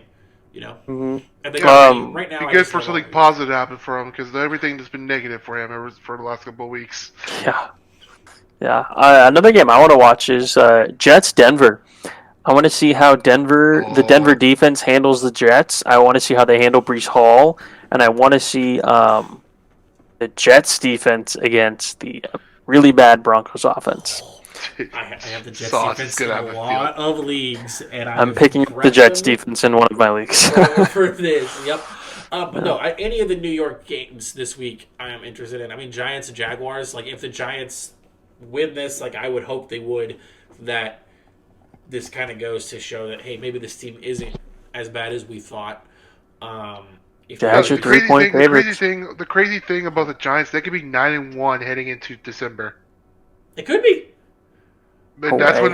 when their schedule gets crazy, though. That's when their schedule gets. That's when and then you talk about realistically for my 9-1. crazy projection that you guys talked about on last week, where it's like, is there a potential they could go 11-6? If they go 9-1 going into December, you only got to win 2 games at that point. And Yeah, my no, prediction he's would be right. correct. No, he's 100% right. They got Jacksonville, Seattle, Houston, Detroit. They'll lose to Detroit. Maybe. Maybe. They'll lose to Maybe, Detroit. we'll see what that is in Detroit. I heard somebody say that they felt like Dan Campbell was on the hot seat, and I was like, "You're full of shit," in my opinion. I feel like Cliff Kingsbury is more on a hot seat than Dan Campbell I is right now. 100% agree with that. That Dan Campbell is somebody that should easily be on the hot seat. Frank Reich is someone who should easily be on the hot seat, potentially, if this team doesn't perform like they should. I think they're, based on what we're seeing out of all the crap coming out of Washington, there's a possibility Rivera's on the hot seat. I don't think he necessarily should, but there's a possibility that he's on the hot seat there. Well, especially if a new ownership does happen with that team, he will be on the hot seat 100%. Yeah. Yeah, because Well, it looks like that. It's looking like Dan Snyder's going to lose the team. Speaking, I was like, I don't know if you guys saw the comments that Jim Irsay made before this league owners meeting that they had tonight. But he was saying that there's like no reason why Dan Snyder should have a team after these meetings, which is crazy to even like to hear and to think about. And then I read like the letter that Dan released about how like all the stuff that ESPN was saying about a private investigator and stuff like that all is false. But then at the same point, literally minutes later, they're talking about whether or not he needs to own a team. And when Robert Kraft went to try and say something, Jerry Jones looked at him and said, "You need to shut the fuck up." So Yeah. What? I'm getting all of this on my phone right now. Did spill the tea. Yeah, it's these league meetings are going to these owners meetings that are going on right now. It's gonna be really telling. If you're the NFL, I feel like because of the bad pub, even though I feel like there are people in the Commanders that have been trying really hard to like turn that organization around, because of the bad pub that Dan Snyder's been giving you from everything. It's a lose-lose situation. It's a lose-lose situation either way, because if you get rid of him, then you got to reset that whole team, and it's probably going to be bad ownership again for a while because they got to figure all that out. If you keep him, that looks not only reflects really bad on you, but it's possible that nothing actually changes in that building, and you've just prolonged your fucking problem. So that's a double-edged sword. I'm glad I'm not a part of. Yeah. Mm-hmm. Well, with Tepper, the owner of the Panthers, I mean, when he gets rid of CMC, this is his first rebuild. Yeah. Because when he bought the team, it was with Cam Newton and CMC. So I mean, he's always had he had a good foundation when he first bought it. But this is when he trades CMC, he's stripping the whole foundation down and restarting. He even said in a recent interview, he's like, "I'm a self-made billionaire, and there's not a how-to rule book on how to build an NFL team. Like, there's not." And he goes, "So I took a gamble on a guy because I liked him." Same thing when he's like comparing it to like him becoming a billionaire himself, and he's like, rolled the dice on my gut, went with Matt Rule. Obviously, that hasn't worked out. I've got some learning to do, and there's gonna be some serious conversations in this building about the future of this organization.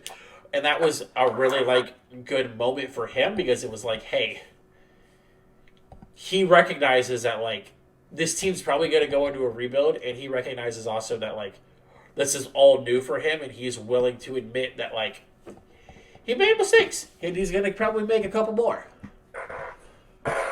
Yeah, I mean, like I don't know, like with the Panthers, I mean, like with other rebuilds that are going around and I'm even counting Chicago. There are some good spots for some of these rebuilds. I don't know what the good spot is right now for Carolina. I really don't. There's There's nothing. there's I mean, not. yeah, I was thinking about it earlier. There's literally there's no good outcome for them. exactly. I mean, No so matter like what they do, they could rebuild, they could try to build. It's just not going to work. it's not like with the Texans where they have foundational young players. Mhm. They suck, but they got Damian Pierce, Jalen Petrie. They got some good players to build off of. The Carolina, Panthers, literally, they're in a spot where they need to actually restart. yeah, They have Jeremy Chin, sure. They have a couple of good defensive players. Brian Burns, he's still on the Panthers, I believe. He's still on the Yeah. Panthers. He's also someone that Derek they want to Brown, possibly. he was a high draft pick a Yeah. couple years Mhm. ago, defensive tackle, but like Your other than young that- pieces that are pieces that would be a reason why people would want to come not only come and work for Carolina, but also that people would want to possibly come play for you when you're talking about free agents and stuff like that.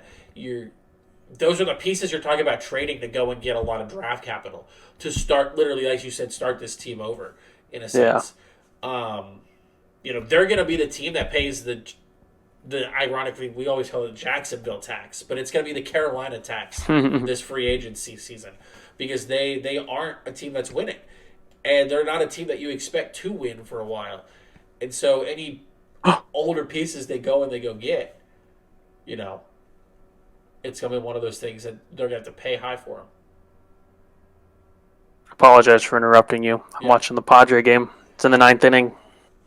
Well, The game, that NLCS is a game 1. fantastic transition because Yes. I want to talk about playoff baseball a little bit right now, Eric. It's been fun. yeah, It it's has good. been. It has been so much fun. I'm not Especially a big the National baseball League. guy, and I've enjoyed keeping up with it. I haven't been able to watch as much as I probably would like because it's always at weird times for me. But Hmm. I've been enjoying keeping up with it. Thank God the Yankees didn't let the Guardians keep going because I have a disdain for that team for plenty of reason. Yeah, The Guardians were acting way too cocky when they got 2-1. I felt like. Now, Yeah, like, but I think they sort of got the shit end of the stick with the Game 5 situation. Because I mean, all the stuff that happened for Game 5 is come a little on, ridiculous. dude. no wonder who won that game. They're gonna have to fly into Houston tonight and get ready for Game 1. I mean, that good luck with sucks. that.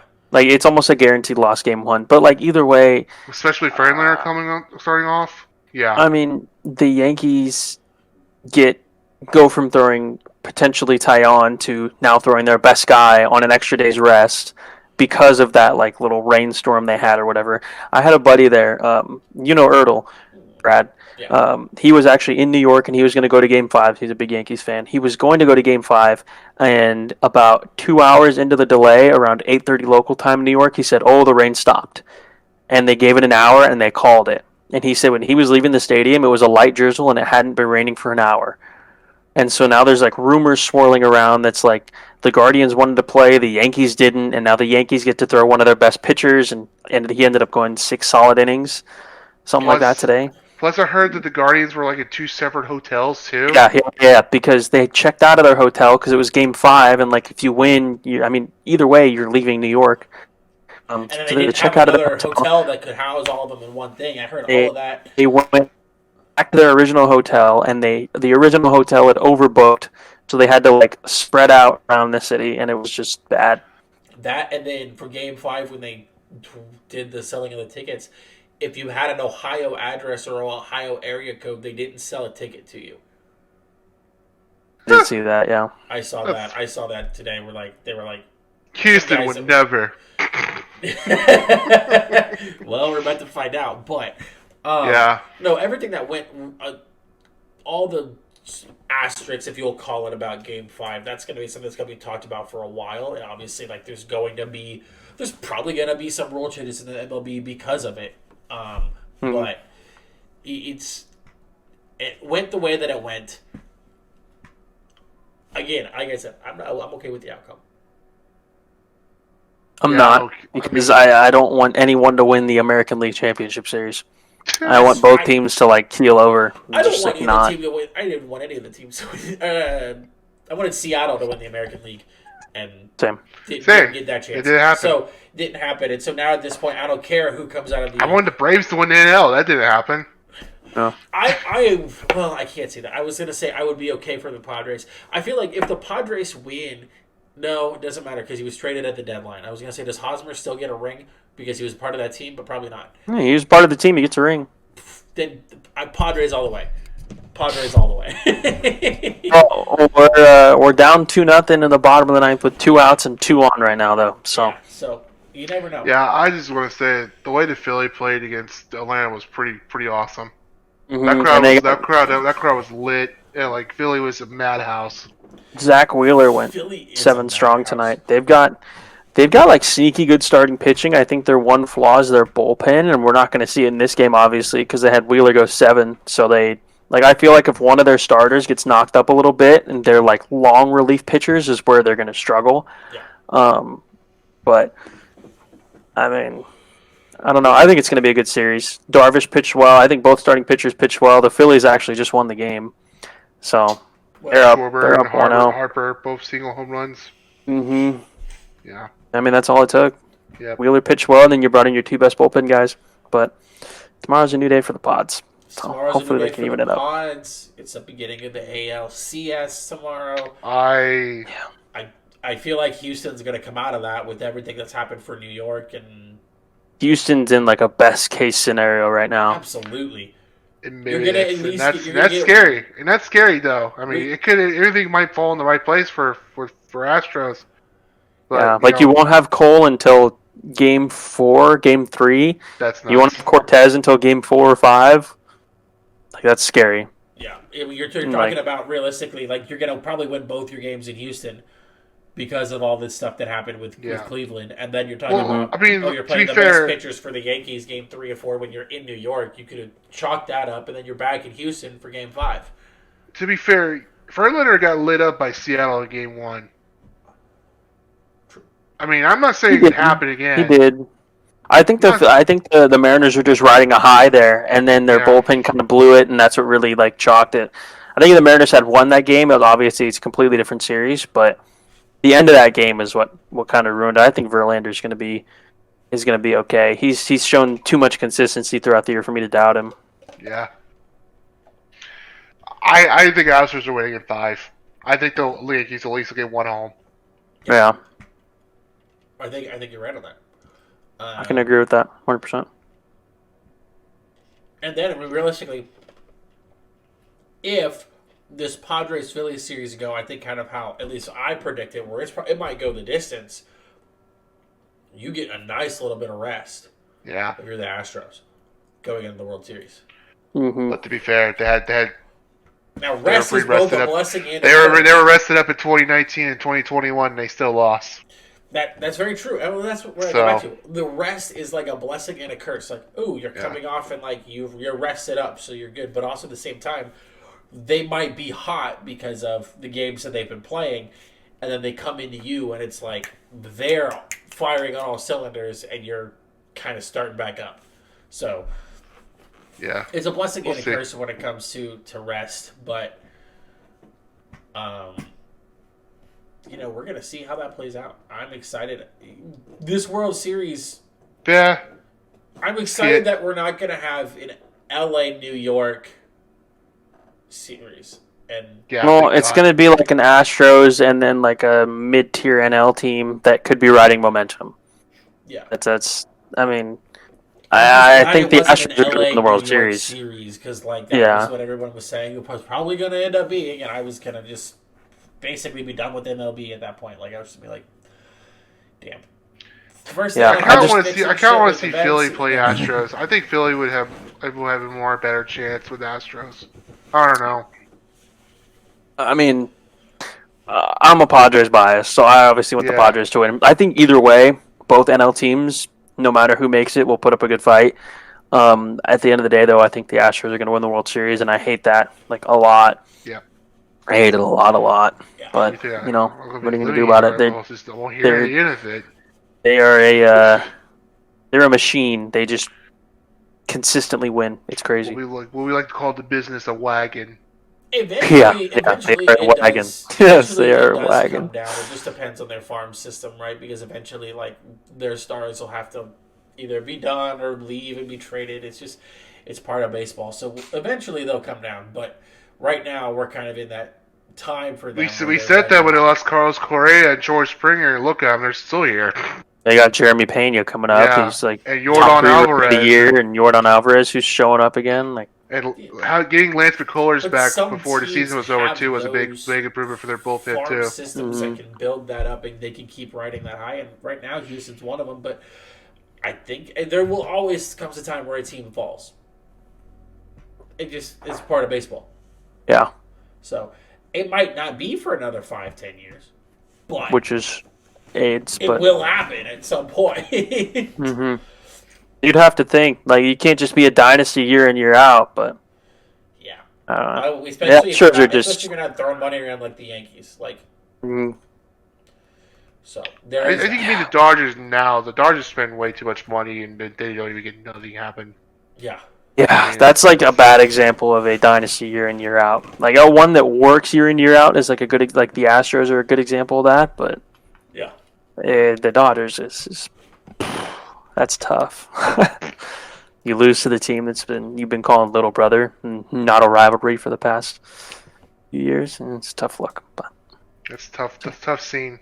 tough scene, big time tough scene in Los Angeles. Kind of surprised they retained Dave Roberts though. Kind of surprised about that. I'm not. He's consistently given him the success in playoffs, and it's just I don't know. It's a weird situation because I feel like a World Series. a lot of Dodgers fans like him because the team wins, but a lot of Dodger fans hate him because the team doesn't win in the postseason. I don't know if that's like really all because of coaching decisions. I feel like a lot of the players fell off in the postseason this year. Like Mookie Betts did not have the best series. Freddie Freeman was really the only big name that had a great series. I know Trey Turner hit 2 home runs, but outside he made like 3 or 4 defensive errors. Didn't really get on base. Like I mean, it was kind of meaningless hits for Turner. Like 2-out singles that didn't really get him anything. It was just not good. Like the team, like 111 wins, you make the playoffs, and then you go downhill. Except for Freddie Freeman, who was awesome. Absolutely. Yep. You know, Diesel, you said something that I kind of was like, oh, good transition piece, and then it was like, Bah. Skip. But it is what it is.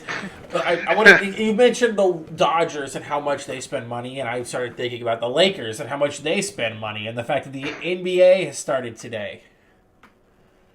Yeah. Yeah. NBA started today, and right Celtics now, got out the season with a win. We got the Warriors, Lakers on right now. yeah, I was going to say currently have the Lakers playing Golden State, which I can't see who's taking free throws, but somebody's taking free throws right now for the Lakers. It's the Warriors. Lonnie No, Walker's taking it's the free Lakers. throws for the Lakers. Yep. It's the Lakers. But I think. I mean. I kind of want to talk Prediction-wise? about Diesel. I think you got a great point. Well, I want to pick who our top 3 teams really are. Maybe even see if we can kind of get a playoff picture forming for what this NBA season is going to look like. But kind of going back to something because now we're talking NBA. The whole thing with Draymond and Jordan Poole, and now they've extended Jordan Poole.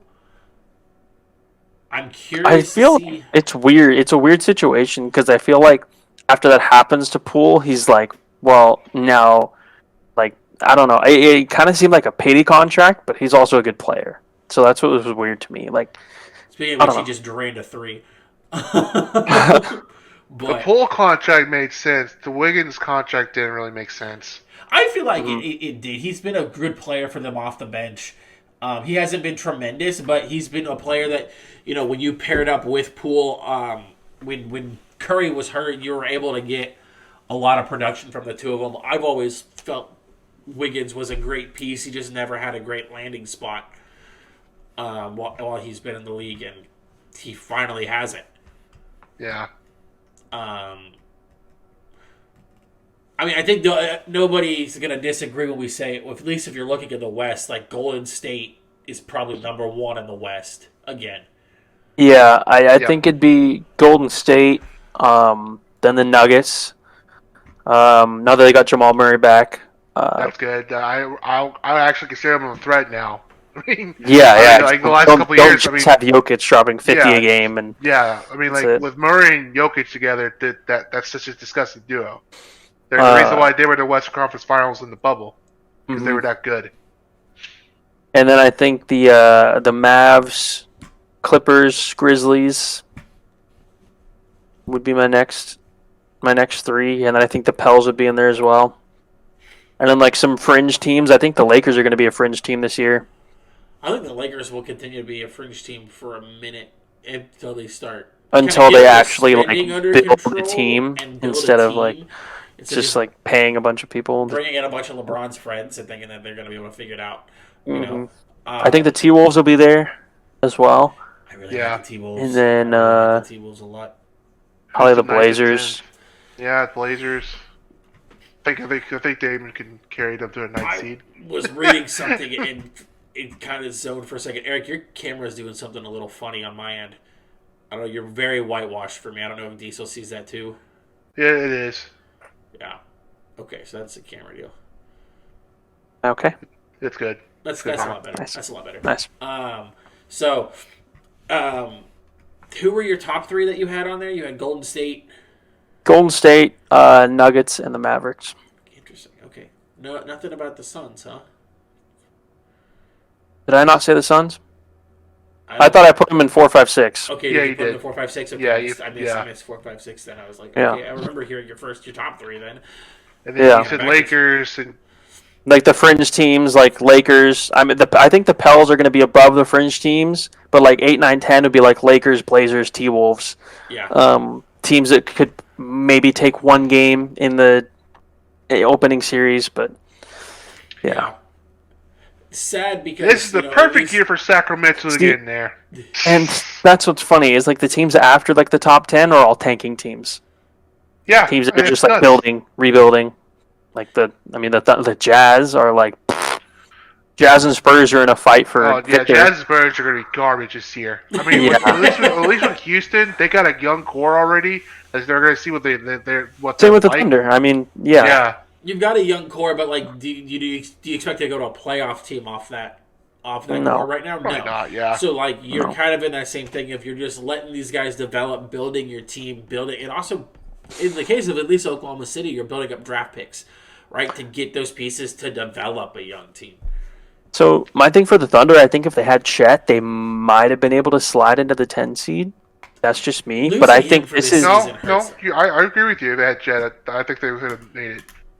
I would agree with you as well. I think that losing Chet hurts his team a lot.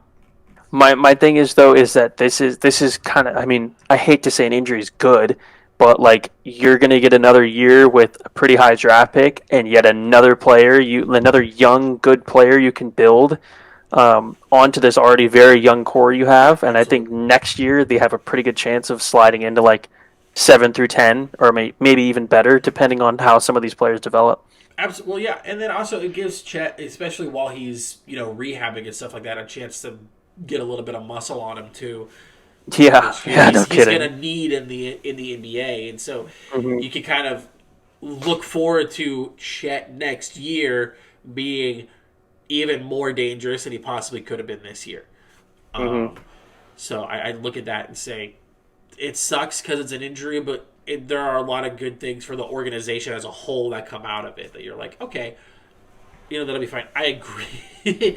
I kind of agree with you. You in a lot of ways. I'm not as high on Dallas as a whole team as I Not am either. on Luka Doncic as a player. I think Doncic can win the MVP this year.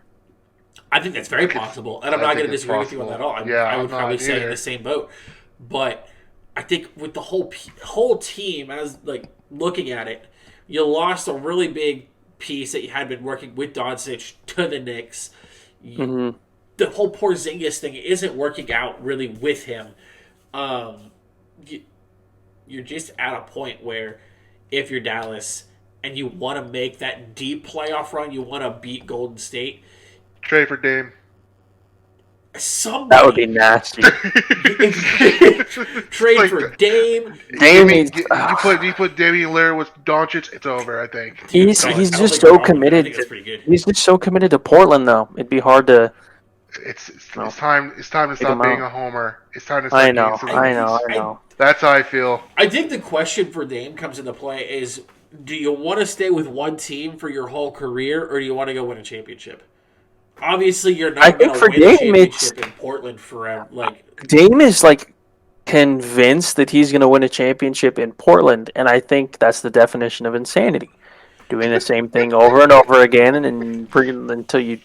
I mean, Yeah. you never realize it's like not going to work. no, at one point, some point, as an organization, you have to recognize how much money you're paying him. Like, sure, he's a great marketing piece, but if you're not gonna go to a championship with him, why are you paying him that much money right now? Exactly. Yeah, You might as And well get the They draft lost capital CJ that you McCollum. can They lost get. his second best player last year at trade deadlines to the Pelicans, which I will talk about them in a minute too. So But like, I just think Dame needs to go to a contender, and I think Dallas would be the perfect fit. I would completely too. agree. Dallas is a they need fantastic another fit. weapon. They really do. And you could probably make a little bit of a package with some stuff and maybe send a little bit of some big help for Dallas since they don't really have a lot of big help Exactly. besides Porzingis. Yeah, package him with Nurkic. Oh my god. Send That would some be draft nuts. picks and maybe Kristaps or somebody else that's getting that Portland looks. I at will as a valuable I will piece and say, trade okay. deadline for NBA is the most lit trade deadline of all Oh, sports. it's amazing. Oh yeah, It's It's, really it's 100%. lit. amazing. Nothing compares to it. The biggest and best trades happen there. Like, It's it's they're always like blockbuster moves. It's never just like, oh, they're getting a star defensive end for a second round, or a star center for a second round pick. Like they're getting a star It's very center, different a than first round NFL. pick for their whole young core, and 3 first round picks. Like, Yeah. it's yeah, it's very different Crazy. than you when you look at like NFL or even MLB in some cases. Like it is roster. Like Altering. definitely roster, just complete shift. It's season altering moves that Season-altering, are happening for both teams, Conference or 3. shifting, like the whole thing. Yeah, I feel like for the NBA, it's like for both teams, it's season altering. For the MLB, it's season altering for one team, and then like future altering for another team, like the Nationals with the Padres, where they got Soto, and how that was like really good for the future of the Nationals. And then in the NFL, it's just like It's hit and miss with the NFL because It's sometimes it's like barely, changing yeah. that year. Like for example, if you're talking about like say DJ Moore or OBJ goes to a Kansas City or they go to a Green Bay, like that's season changing for those teams because what they can do with that, right? But then you Yeah. have plenty of other trades that just really aren't. You're gonna get those where like you trade a guy who he's not gonna be a starter, or if he is a starter on a team that already kind of has the pieces there. Like you look at, for example, like you're talking about, like if the Lions went and traded for somebody like Brian Burns, like does that could be season altering for them? It could also be nothing.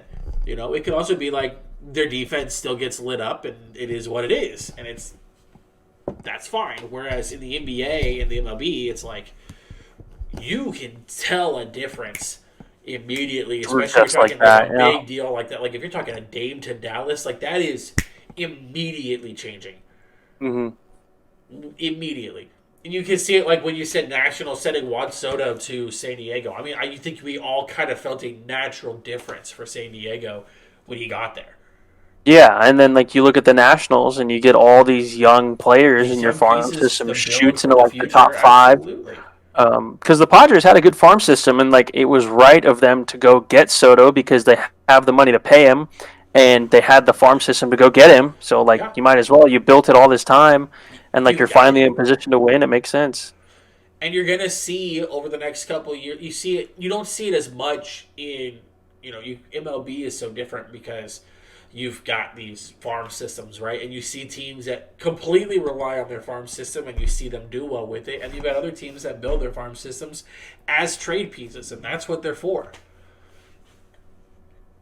And so you see that you don't get to see that as much in the NBA, where it's like the reason we got all these young guys was we're going to trade them for Damian Lillard, or we're going to trade them for, you know, Klay Thompson or something like that. Like, you don't see that.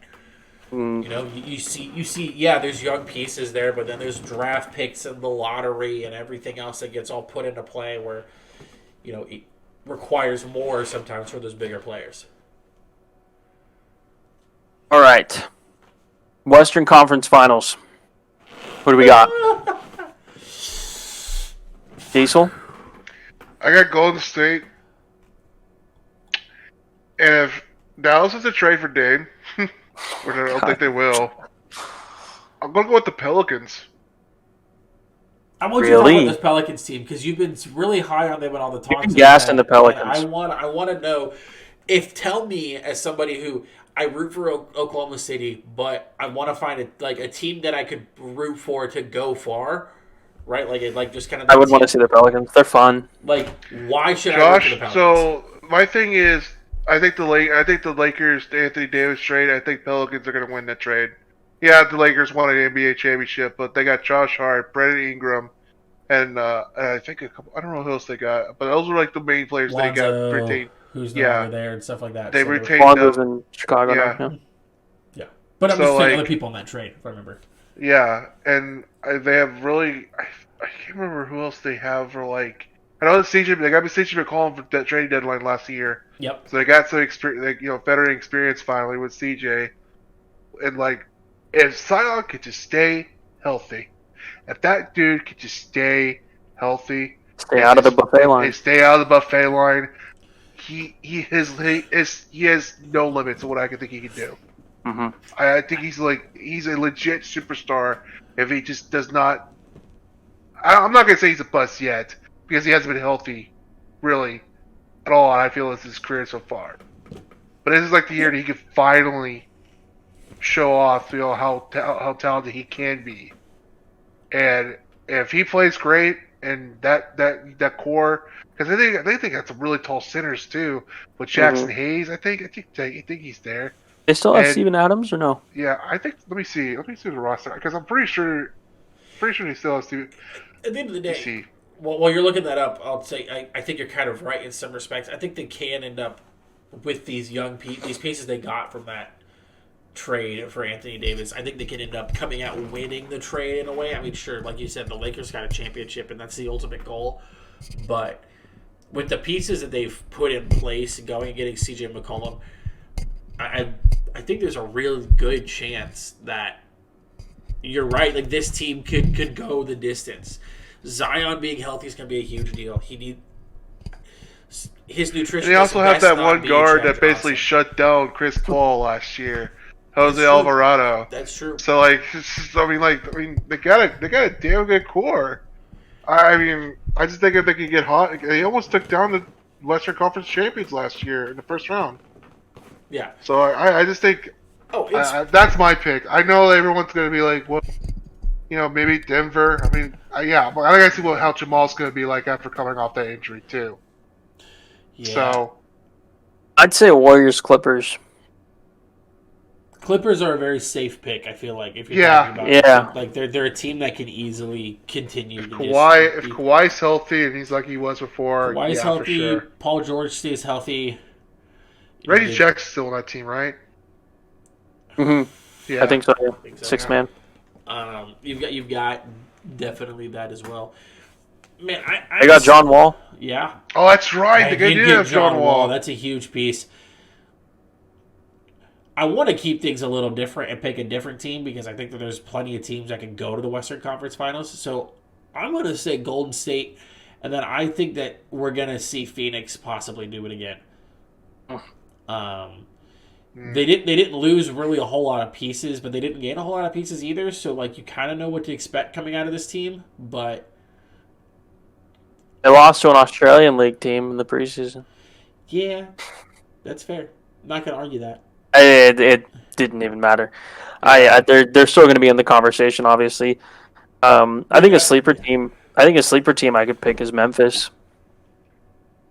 Memphis is a good dark horse if you want to give a dark horse. I mean, I think Memphis is a dark horse. I think obviously, the Timberwolves could be a dark horse as well. I think, Someone else has got to step up with Ja. It can't just be Oh him. yeah, yeah, Someone else has to step up with him you gotta because have they have a good multiple. court too. And John Morant's like I think one of the best young players in the league. he is. So, 100%. but we'll see. I mean, I think the West is wide open though. I mean, I can see. I still think Golden State's gonna still be up Yeah. there, but it wouldn't shock me if they get knocked off by one of these teams in the second round. No, I'm with you. It's just a matter of how like I don't know. I don't want to say how teams like load manage or whatever, but Yeah. injuries to like taking care of your players, like that's huge, especially your star players. Like if Curry gets hurt, like what's gonna happen to the Warriors? You got Jordan Poole And and Klay Thompson and Andrew Wiggins who can all perform. Like, I mean, the thing is, the Warriors have depth in most of the pieces that you would expect to get hurt. And the only place that I'm like, oh, do they have the depth is when you're talking they're 4 and 5, right? But other than that, I'm not worried about the Warriors when it comes Yeah, to I mean, like guard or forward play. it's not like with Dallas if they lose Doncic, they're Yeah. They're fucked. Yeah. and like Yeah. if Memphis lose Shaw, they're fucked. Mhm. So like, We're talking about dark horse in the West, man. I can't not look at a team like Minnesota and say if they can just, especially going and getting Rudy Gobert yeah, Anthony Talk about- Edwards, that guy. with Anthony. You got Anthony Edwards. He's that dude. You got Rudy Gobert. You got Cat, and you got D'Angelo Russell.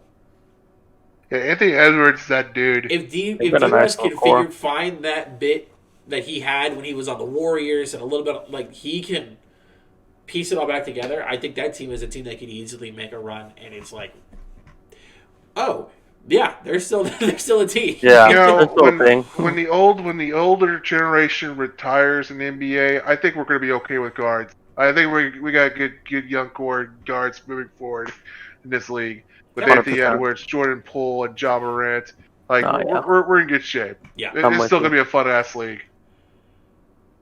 Here's the All right. interesting one is gonna be the East. Mhm. Because I feel like there's some teams that had slid under the radar last year because of whether it was injury or something else, and now I feel like this is just as open as the West from what I see on paper, at least. Mhm. I mean, I think the Bucks are going to be kind of like a shoe-in team. Like, Mhm. the Bucks are going to be up there, but like that 2, 3, 4 slot, like any one of those teams, it could be the Celtics, it could be the Sixers. Like, I'm really high on the Cavs. Maybe the Nets. Ben Simmons, is he going to be like a thing this year?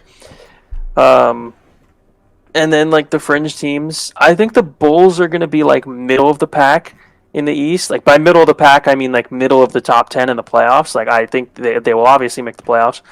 But then like fringe teams, you got like Hawks, Knicks, Raptors. I would Yeah. consider a fringe team, like 7, 8, 9, 10. Yeah. Looking The thing with the Yeah. Bulls is that they have a lot of injuries still. There's a lot of teams, the players that have their injuries. Like Levine's not playing, I don't think, Mm. this week. not Lonzo's this still week, out but he's for a supposed long to come time. back pretty soon, right? Yeah, he's supposed to come back. Lonzo's at the still beginning. out for a long time, and I don't know if he's going to be the same player if he comes back too. What is wrong with Lonzo?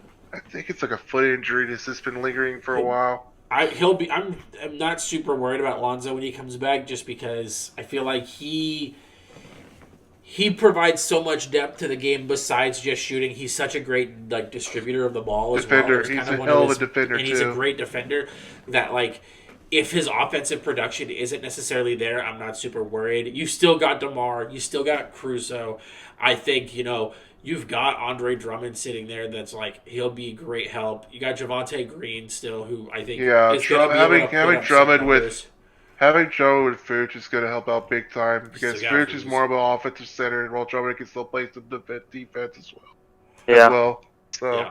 They've got the pieces to be successful. I just don't know if they're going to be as good as the best teams in the East. no. I I think mean, you're like right with that. there's a huge steep when it comes from Bucks, Sixers, and Celtics. I think, and maybe the Cavs, but I gotta see how this Cavs team plays first. I mean, they look great on paper. Don't get me wrong, but I gotta see how they look on the court. Yeah, I mean the Cavs, like you said, look great on paper. there's a lot of great pieces on this team. I think either Durant or Irving's gonna get traded before deadline. You think so? I think so. One of them going to get traded. I think it's gonna be Durant before anybody, but it could be Irving. I wouldn't be surprised if it was that either. Durant's going to Dallas. Durant. There you go. Easy. We got Doncic and Dallas. Durant. That would not be good. Honestly, for that, I mean, like, granted, obviously you get Kevin Durant, so like no one's gonna argue. But I think when you're talking about like who Doncic is and then who Kevin Durant is, like, I don't know if that chemistry would mesh well. That's why I think David Doncic's chemistry will work better. David and Doncic work better together than that would. You know what the thing is though? We talk about chemistry, yet the Lakers has Beverly and Westbrook together.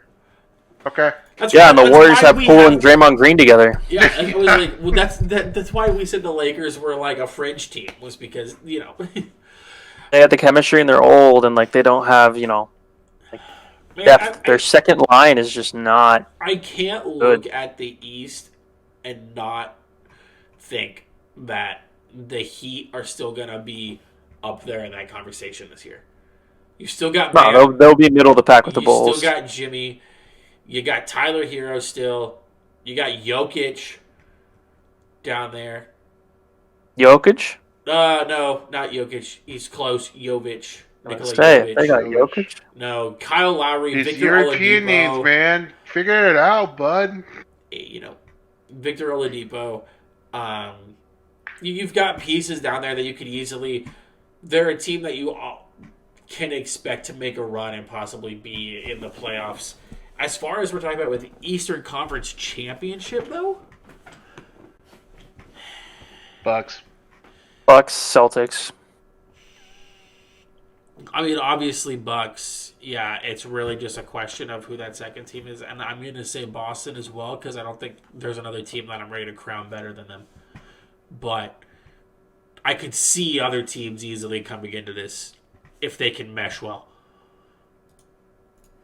Yeah, I can 100% see that. I could see the Sixers making it. Yeah, if I almost want to say the 76ers just because I think that they could on the right foot. I could see even the Heat. If they all click like they have, like we've seen them do in the past few years, I think they could make it. I think the Cavs. I mean, obviously, like we said, we need to see them play. But if they go on a little run, they could make it. But outside of that, I don't know. Like if KD gets hot at the right time, maybe the Nets. Yeah. But we also need to see how Ben Simmons plays too, but we'll see. Even though they lost tonight, James Harden had actually shot the ball really well. Mm-hmm. He looked better. Yeah, he looked really good. I mean, he looked good. better. Yeah, so I mean, like, that's why I still think the Sixers are. When he goes to like a new team for a little bit, he'll look decent at the beginning of the season. We'll see what happens at the end, but yeah, it's about the distance for Harden. How good is he going to look on the distance? How well can they manage his load? Yeah. Yeah, and I think with Jamal Murray coming back with Jokic, that's going to hurt his chances of winning the MVP. Mm-hmm. I think it's going to be between Giannis and Joel Embiid. That's what I really think. I'd say Giannis, Joel Embiid, and Doncic. Yeah, my top three. For sure, Doncic. Yeah, those three probably. Because I mean, Doncic is going to have to average like 30 a game if that team's going to contend. And he can do it. He can. Yeah. Doesn't mean he will, but he can. Watch him beat Golden State by himself. In the Western Conference Finals. God. Watch it be like the LeBron when he beat Pistons by himself in 2007. That would be nuts. That'd be crazy. Yeah. But yeah, I think that's pretty much what we wanted to talk about. Yeah, this is a beefy one. Yeah. Yeah. I feel like we would say that every week now at this point. Mm-hmm. I should expect us to be here for 2 hours at this point. Yeah, I mean that's the same thing with me. I mean, I'm loving it. I love the extra time. Yeah. But I think with that, we're gonna go ahead and call it an episode. Go ahead and follow us on Twitter. We are on Twitter now at Spittballin Sports. Unfortunately, Twitter's names aren't long enough for me to put show at the end of it. Otherwise, we would. But 15 characters is the limit. So we're at Spitballin Sports. Toxic. And if you're on YouTube, be sure to subscribe. And if you're on Spotify and Apple, be sure, I think it's subscribe on both those as well to be able to keep listening. We appreciate all of you, and we'll see you all next week.